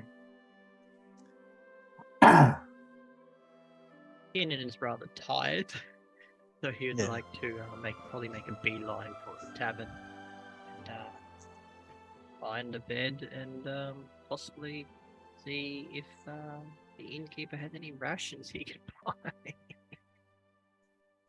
Yep. Okay. So Tiernan's going to head off towards the inn. Yeah, Delgrim's probably ready to bunk down for the evening as well. I think, especially with the idea of an adventure in mind the next day, he's got to get his beauty sleep. Yeah, I think I'd be heading towards the tavern as well. Okay. Rowan and Grumpfel heading along as well. I think so. I think there's enough time to maybe grab another apple pie, if depending on the size of the apple pie and keeping proportion to gnomish hands. Maybe grab, if they're small, grab two. If they're large, maybe grab one and take with for a bit of supper. Nightcap. I'm sure, considering what you've just offered to do, that there is pies aplenty. Yeah. Rowan is going to try and snapple herself a pie for breakfast, so that she's got a pre-prepped pie, but also try and find whoever, if they're still around, the person she was dancing with in the middle, so that she can sort of thank them before she goes off to bed, because in the midst of all of that, she never got to do the cordial, like, thanks for dancing with me bit, because everything went wham. Yeah, no, look, you're it takes you maybe an extra sort of 5 minutes or so. Yeah, like just a little whip round. Yep, no, absolutely. And they're very, oh, no, gosh, well, thank you. It's my pleasure. I mean, gosh, I get to dance with you and you're going off to try and help the town. I mean, this is... Yeah, but you said yes before all of that was the thing. Like, it's fine. I just... No, I'm not rule gonna, is you say thank you for someone who helps you do the thing, and that's the... But I'm saying also thank you. So thank you for thanking me for thanking... And there's like a good 2 minutes of 20 minutes later. So those of you who are heading to the inn, and everyone who finally gets there, like you head inside, and it's very, very simple. Like I said, it's almost more of a large house that's been slightly converted. There's about 4 large round tables inside, a little bar down one end, a large fireplace. And you can see there's a spit that's been arranged over the fireplace, and you can actually see there appears to be like a pig that's on it, of which 3/4 is gone at this point of the night. And you can see that beside it there's 2 small pots. One appears to have like a stew in it, and the other pot you can see appears to have coins in it. The bar, behind the bar, you can see 2 very, very young looking furbolg, probably mid to late teens. One of them, male and female. The male sports a very thick, well-trimmed, dark blonde beard, and his hair's pulled back in a simple ponytail. He's got very, very dark eyes. The other one, which appears to be female, has got quite blonde hair, which is worn very long and out, very beautiful, very well-kept hair. She's got bright green eyes, and she's got those very definite smile lines already etched into her face. You also notice that she's got a number of flowers woven quite intricately through her hair. And as you guys all sort of roll on in, they greet you. Posterior check. Again. Got it. Great. I might ask. It's still there. It's not asleep yet at the stage, but so they greet you. Oh, hello, thank you. Hi, welcome. Please come in. We know you've been told about the free rooms and stuff. How many rooms will you be needing? It's the young woman says she will sort of make your way in. How many rooms? I will need 1 room. One room, so that's 2 rooms. I need a room by myself. I'm really sorry. I know that's a lot of rooms if we all do that, but I need a room by myself, please. So that's that's 4 rooms. We've actually only got full rooms. I'm sorry. We normally have 2, but we're lucky tonight. Would Do you need have to cellar? We do, she says. I will sleep in cellar. This is fine. I don't mind sharing if the company doesn't mind either, provided there are, of course, two beds. Oh, we can set up a second bed easy enough. That's not hard. And I think, sorry, Mr. Dwarf, but I feel that, maybe you would like to sleep in a second bed with your friend. Yeah. I'm fine either way. It's not important. I'm happy to share. Okay, well, we'll go and set up a second bed in one of the rooms. We'll let you sort out who's going to sleep where, I think. All of it's free, as I'm sure you're well aware. In the morning when you wake up, breakfast is self-serve. You'll have noticed you'll see a small pot over the fire in the morning. Normally we just have like a small stew going. Feel free to help yourself. No, you don't need to pay. There is a small pot there if you want to sort of make a small donation, but they're absolutely not required in any respect whatsoever. And she turns to the male Firbolg and goes, Dwight, could you just go and organise another bed, please? And he's just like, yeah, okay. Oh, do you have any travelling rations at all? Travelling rations? Just food that will keep. We've probably got some dried fruits and some nuts. There might be some jerky or something around. We could probably scrape together. At this Grumpfel's eyes, ooh, jerky, do you say? Oh, and the young lady said that you might have some coffee for the morning. Oh yes, we've got plenty of coffee. That's not a problem. I'm happy to buy some rations as well, and I hand over. I don't know. He has no idea how much rations cost, so he'd probably hand over a silver. See what he can get with it. She looks down at the coin as Dwight sort of wanders off to go and organise the other bed. She sort of puts a finger on it and pushes it back over.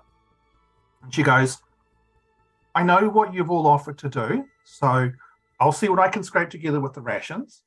I probably can't get together much because we don't normally sort of deal with that sort of thing, but it's on the house. I think it's the least we can do considering what you and your friends are offering to do for us.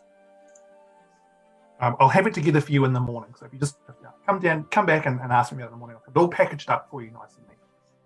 Greatly appreciate. Oh, that's like I said, I've heard about what you're all willing to do. So no, this is wonderful. About what time of night is it? Well, this was the twilight dance, so it's literally just like the sun's only just gone down, so it's still fairly sort of early night. Mm-hmm. Well, anyone can share with me, but I'm going to be a little bit busy tonight. I need to do some repair work. So what kind of repair work? What is it you repair? Just my friend Blinky needs a bit of work. He got a little bit overloaded when I left Carpabor. Wow. You have friend? Where is this friend? Oh, right here. And pats the chrome sphere sitting on his shoulder. This is metal ball. Yes, because it needs to be fixed. And metal ball is friend. Very you will see interesting. once he's finished. He needs work. He's in hibernation mode at the moment because he's been overloaded. The shard folk are very interesting, Delgrim. You were in for a treat, if I remember correctly. I have heard of shard folk. I have just now learned of moving city and ball friends. And fireworks, too. And I have learned of firework. I hope to see real firework. I think friend Tiernan here helped with display, but yeah, that's just an imitation. It I don't know. Is it same? I don't know. Think louder. I'm sure whatever it will be wonderful. So I'm sure. One thing quickly, our innkeep earlier mentioned what we have agreed to do. I have agreed to do this. You do not need to assist if you don't want.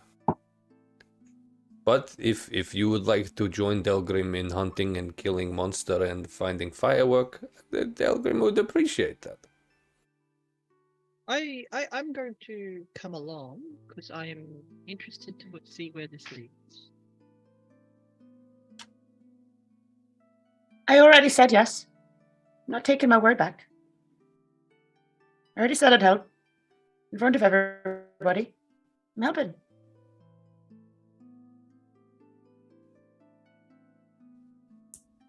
Just make me happy. And thank you. Rowan, like, as soon as he says this makes him happy, there's just that big smile of like, yes, got through to someone. Friends now. He immediately nods his head. So, with that, with Dwight upstairs setting up another bed, you guys sort of settling in for the evening, is there anything that you want to do prior to the night closing? Tiernan will. No. Yep. Tiernan will do a little mark on the doorknob with his magical tinkering to add a sound to it, and will proceed to go into the room and spend the next couple of hours doing repair work. Who's sharing a room? I said I'd be happy to share. Who are you sharing with? Probably, I'd say probably Grumpfel, because at least I know him enough. I'm comfortable with his presence. Okay. Yeah, that's fine. Grumpfel's quite happy to share a room for the night. Okay. Rowan had asked for a room on Right, their so- own, so it looks like it's Tiernan and Delgrim roomies. No, there's 4. It is 4 rooms, so you can all. Oh, there's 4 rooms. Yeah. Excellent. Yeah.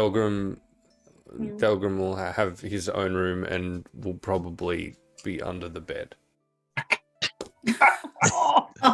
Okay. Blanket foot. Blanket foot. yeah. Blanket foot. Okay. So, you all settle in for the night. After a strange and eventful day. I would like, please, everybody but Cass, if you guys could mute yourselves so that you cannot hear. I'm going to Ooh. step away for a sec. So just pop is on the Discord when I can come back. Yep. Yeah, we can all do that. Yep. Uh-oh. So headphones off Stepping away. or mute yourself. Stepping away. Yep. And we'll send a message on Discord.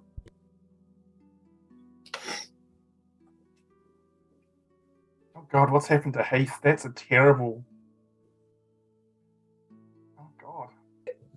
I don't know what's happened to his video, but that's terrifying. Wow. Okay. Anyway. the hand. Wow. So, Miera. Hi. Miera settles in for the night. Curls up. Slips off to sleep. Once again, dreams come. That huge expanse of darkness which spreads on forever and ever with just the slightest sort of dots and twinkles of light like stars in an open sky. There is that same intense foreboding that you've felt when you've had these dreams before. that sense of something that is terribly, terribly wrong. But also, like some of the dreams more recently, something familiar. Something almost sort of comforting. It's the strangest sensation. It's like being trapped between being absolutely terrified and finding home. And you feel like you're just floating in space.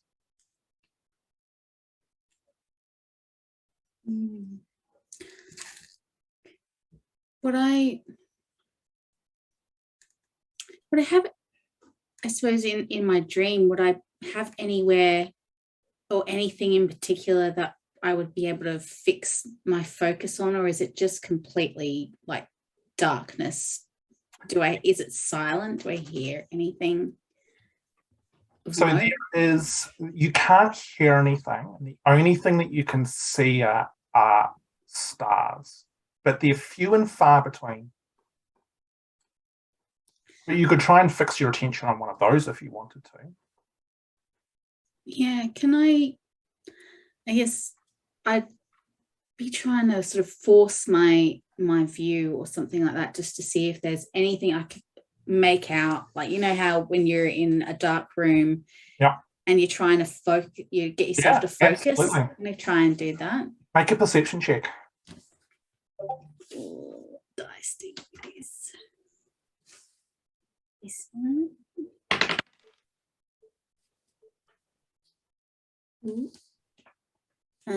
Perception.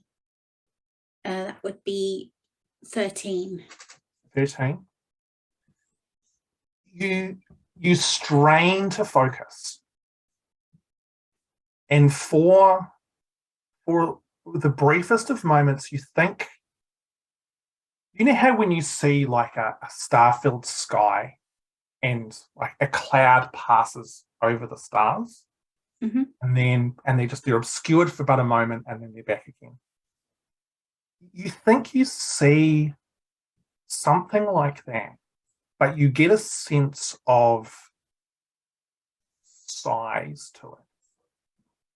You get a sense of whatever it is that is far off in the distance is something that is massive, almost incomprehensibly big. Like your brain struggles to sort of understand. And you realize just how far away it possibly is. I think I'll instinctively just grab at my necklace and hold it, because I'm scared, thinking there's something large out there, and maybe just quietly, I guess almost to myself, just call out, help. Is there anyone there? X. Make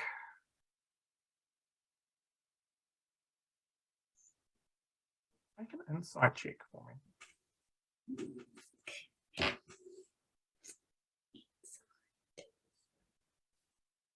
There's my insight. Ooh. I have +3 to insight, but I only rolled a 2. Okay. No, that's okay. You reach out and you say that X, and can't sense anything.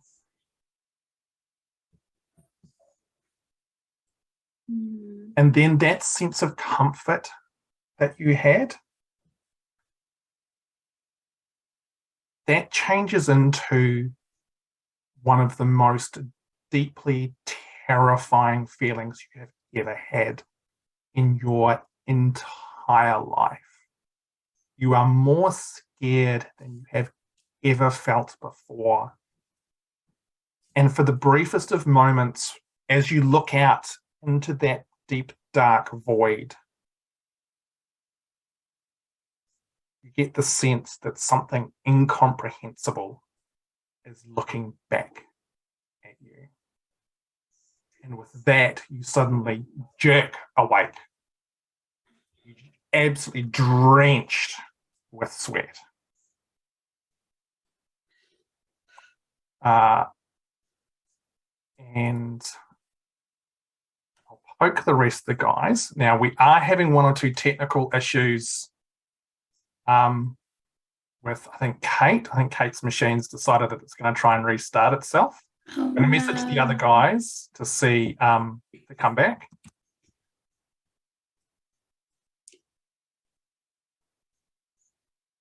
I guess because Miera's aware that she's obviously sharing a room with Grumpfel and has travelled with him for a while. She's obviously not super comfortable yet, so she's probably going to lie there and try and control her breathing and just sort of make it as as nothing as possible. She's just going to try and lie there and get over the terror. Okay. All right, I'm waiting for everybody to get back. Just putting up a thing so I can cover Twitch chat. No, you're all good. Yeah. So I think Kate's machine's just died. So we're going to give Kate a moment to pop back. And I've just teleported into Hamish. I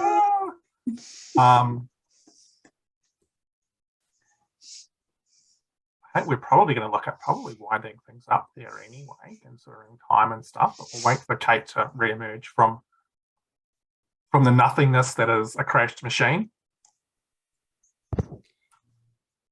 So you tumble into the void. Oh no, Ori Brew. Windows decided you need to restart now. Yeah, I know. I'll be back in a sec. The void you were trying to contact is unavailable. Yeah. Hi, you've reached nothing. So chat. Hey, wow. If you've been here the whole time, thank you. Thank you very much. Yeah, man. Hang on, I gotta scooch over this way. Thank you very much. You've been awesome, and thanks for hanging around. John, speak words. John, say something. John, we can't hear you. You're very quiet. John, we still can't hear you. Unmute yourself. No. I'm not muted. No, there he is. Hey, there he is. This whole having people step away and stuff was an experiment. I'm not sure if this has resulted in some of the shenanigans which has just happened with technology, but Kate at the moment is physically rebuilding her computer and trying to get back into the call. She's buyed some new She buyed it. She's bought some new hamsters and she's installing those. Yeah.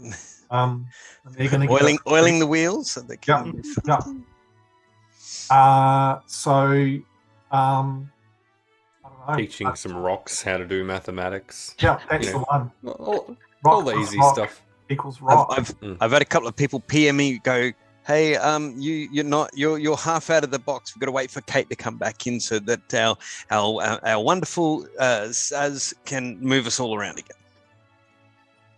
Or possibly not, because we're probably going to finish these pretty soon. Oh, okay. But that's cool. No, Fair enough. Chat, thank you for letting us know about that sort of stuff. Chat, thank you for letting us know when sound has been off and when things are working right. You know, we're too busy trying to play games. Oh, hello. Yay! Hey. Sorry. Return of the Kate. Everything just like... So as you guys stare down at Rowan's lifeless body, you wonder what. It looks like Rowan's spirit has inhabited Grumpfel. Why do I look a lot different? Yeah. Okay, so This is just the two of us that have to swap. That's okay. Yeah. So, I'm conscious of time.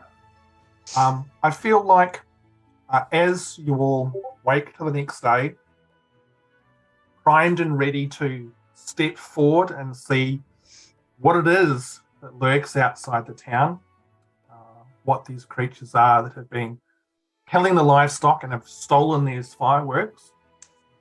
This newly formed little group we'll venture forward in 2 weeks' time. And I think we'll call it there for tonight. So, for those of you in the chat, one of the things that we, as a group, we decided to do is at the end of streams, sort of a decompress for both us as players and for also you as the stream, is to just sort of, check in and close things off nicely, but also for the players to have an opportunity to say the things that they enjoyed the most in each session. It's a little way to check in with players, especially if we have super intense sessions where lots of horrible, nasty, dark, terrible things happen, because we want to make sure that everybody is still at the end of the session. Still wants to play and play together. Yeah, exactly. Because who knows what's going to happen. The title's awfully ominous. It is, and that's just it. So, it's not always going to be straw hats and apple pies. Oh. But there will be more straw hats. And coffee. And coffee. So, let's go around and just do a quick check-in and see, people's favourite parts. I'm going to start with John because he's right there. I'm sure he can think super fast. I actually, the way I'm playing Tiernan is that he doesn't really know any of the cultures where he's at. So he's constantly looking for someone to essentially follow. So the first person he chose to follow, and then he discovered what he was doing was absolutely wrong, and he had to be very embarrassed and started to he felt like I actually liked role-playing that because the character's confused and I'm confused by it all. And that's okay. That's great. I'm supposed to be confused. So, yeah. So he was returning all the food items back to the table. Cool. That's awesome. Cass, what about you?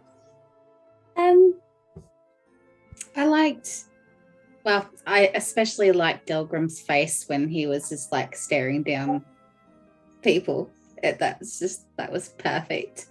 I like the fact that we've got some really big personalities in the group, which then kind of allows Miera, who's a little more unexperienced. She's only been in the one small town like all of her life, so she's not really out there and loud, so it enables her to do what she likes, which is people watch and just sort of just observe.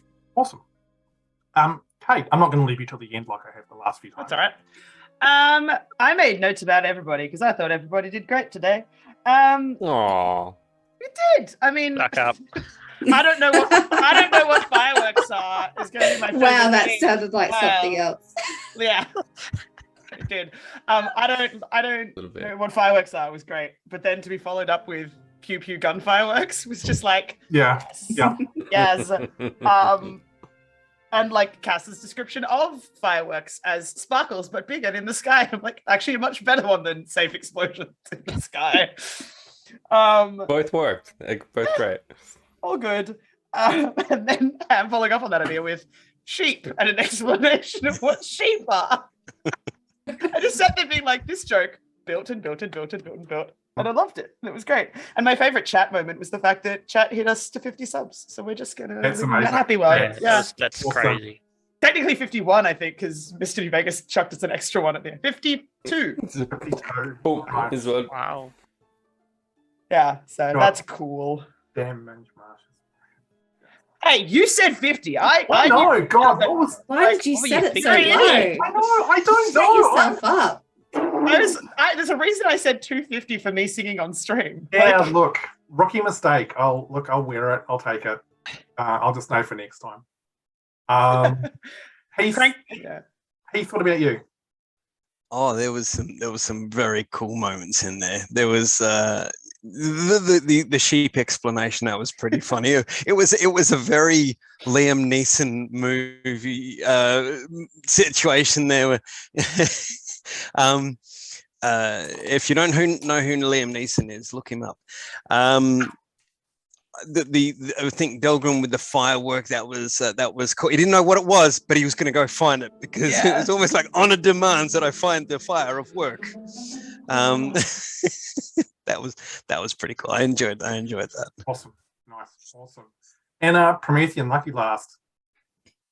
Mine is one of yours, Ham, and it was the fart. Because I am a child, and I thought that was absolutely brilliantly done. Well, bloody done. That got me.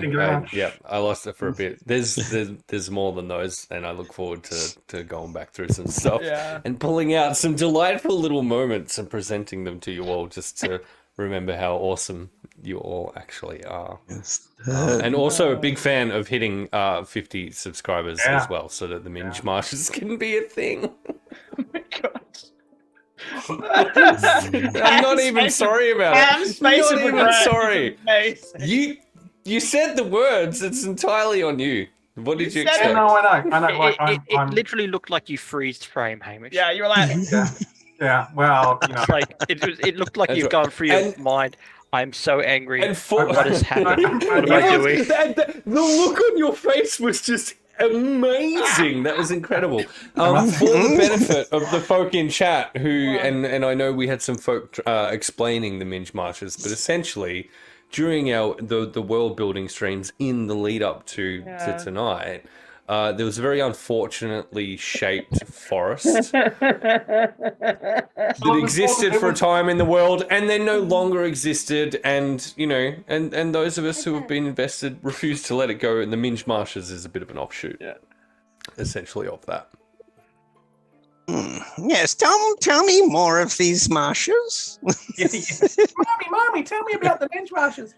Anyway, I feel very lucky to have this group. I think you all in one session have presented a collection of very interesting, very well identified individuals, and everyone is so different, and there's all of these amazing elements between each of you, and I have had the distinct pleasure of just being able to sit back and watch you guys interact, which as a DM is awesome and is incredibly satisfying to watch that happen, because as much as I love people engaging with this world that I'm giving to you, I love you guys engaging with each other, because it helps build that bond across the group.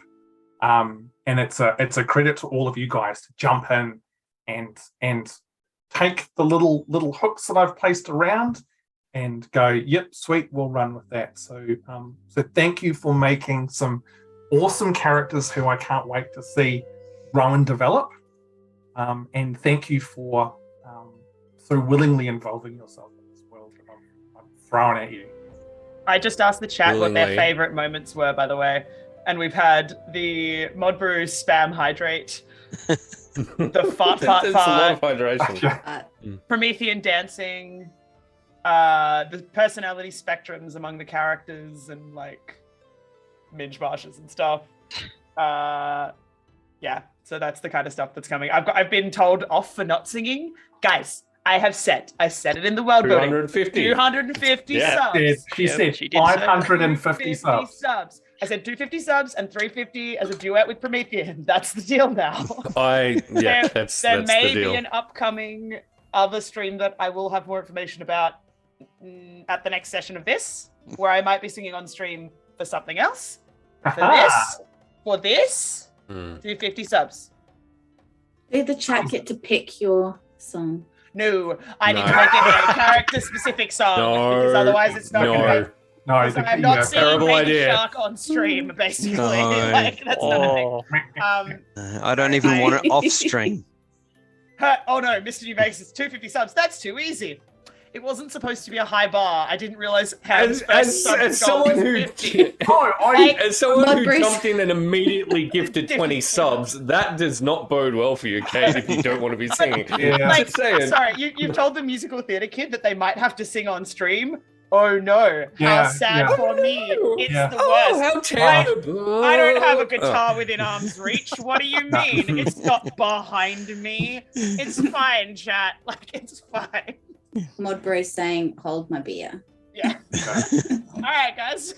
It's fine. There's your challenge. Your challenge is 250 subs. That's what I've asked for.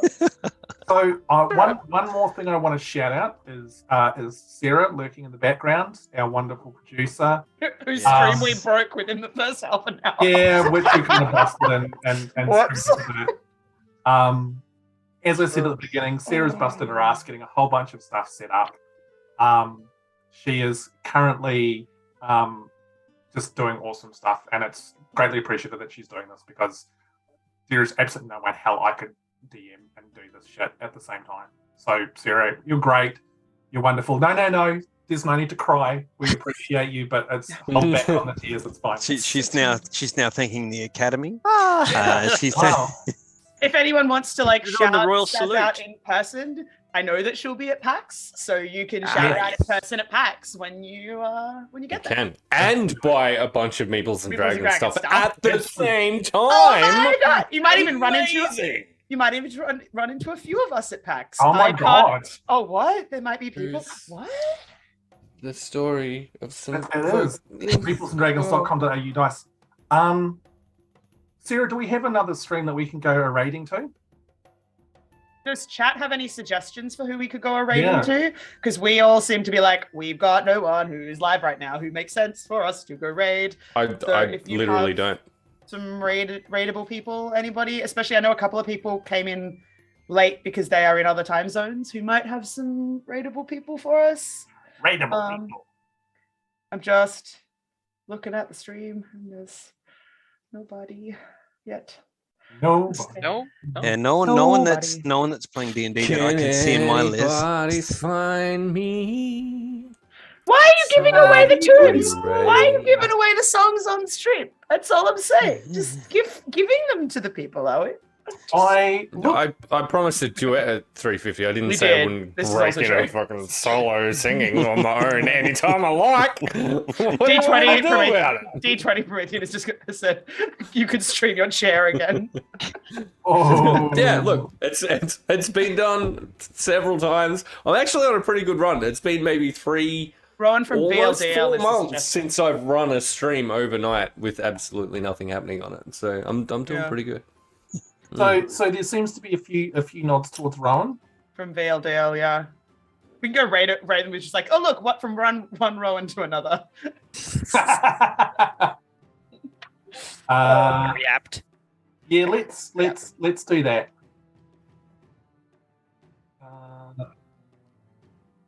That's okay. That's okay. Okay. Back. Come find us all on social medias and stuff too, because we're all lurking. We're all around. Tell us something you liked about our characters. Don't just stand when we sing on stream, because that's not how that works. No, it's not how it works. Okay. I think that's it. I think we're done. Thank you, everyone. You guys rock. Awesome. Cheers, guys. Thank you for coming and checking us You out. actually do. Same bat time, same bat channel in 2 weeks. Find out stuff that'll happen and cool things will go down and people will do awesome. Bats? I love bats. Bats are great. Amazing. There will be no old people doing strange things though. Yes, there will be. Thank you. Yes, there will be. Grumpfel's in the party. Yeah, okay, all right. I take that back. Oh, sweet Lord, quick. Sarah, get us out of here. Thanks, guys. 10 seconds. Bye. This is awkward. Let's go raiding. Let's go raiding. Bye. Let's do a silly expression by the end of it. Raid. Don't forget the raid emotes. I can raid. You need to the gun shooty. Yeah, we're and raiding. We're raiding.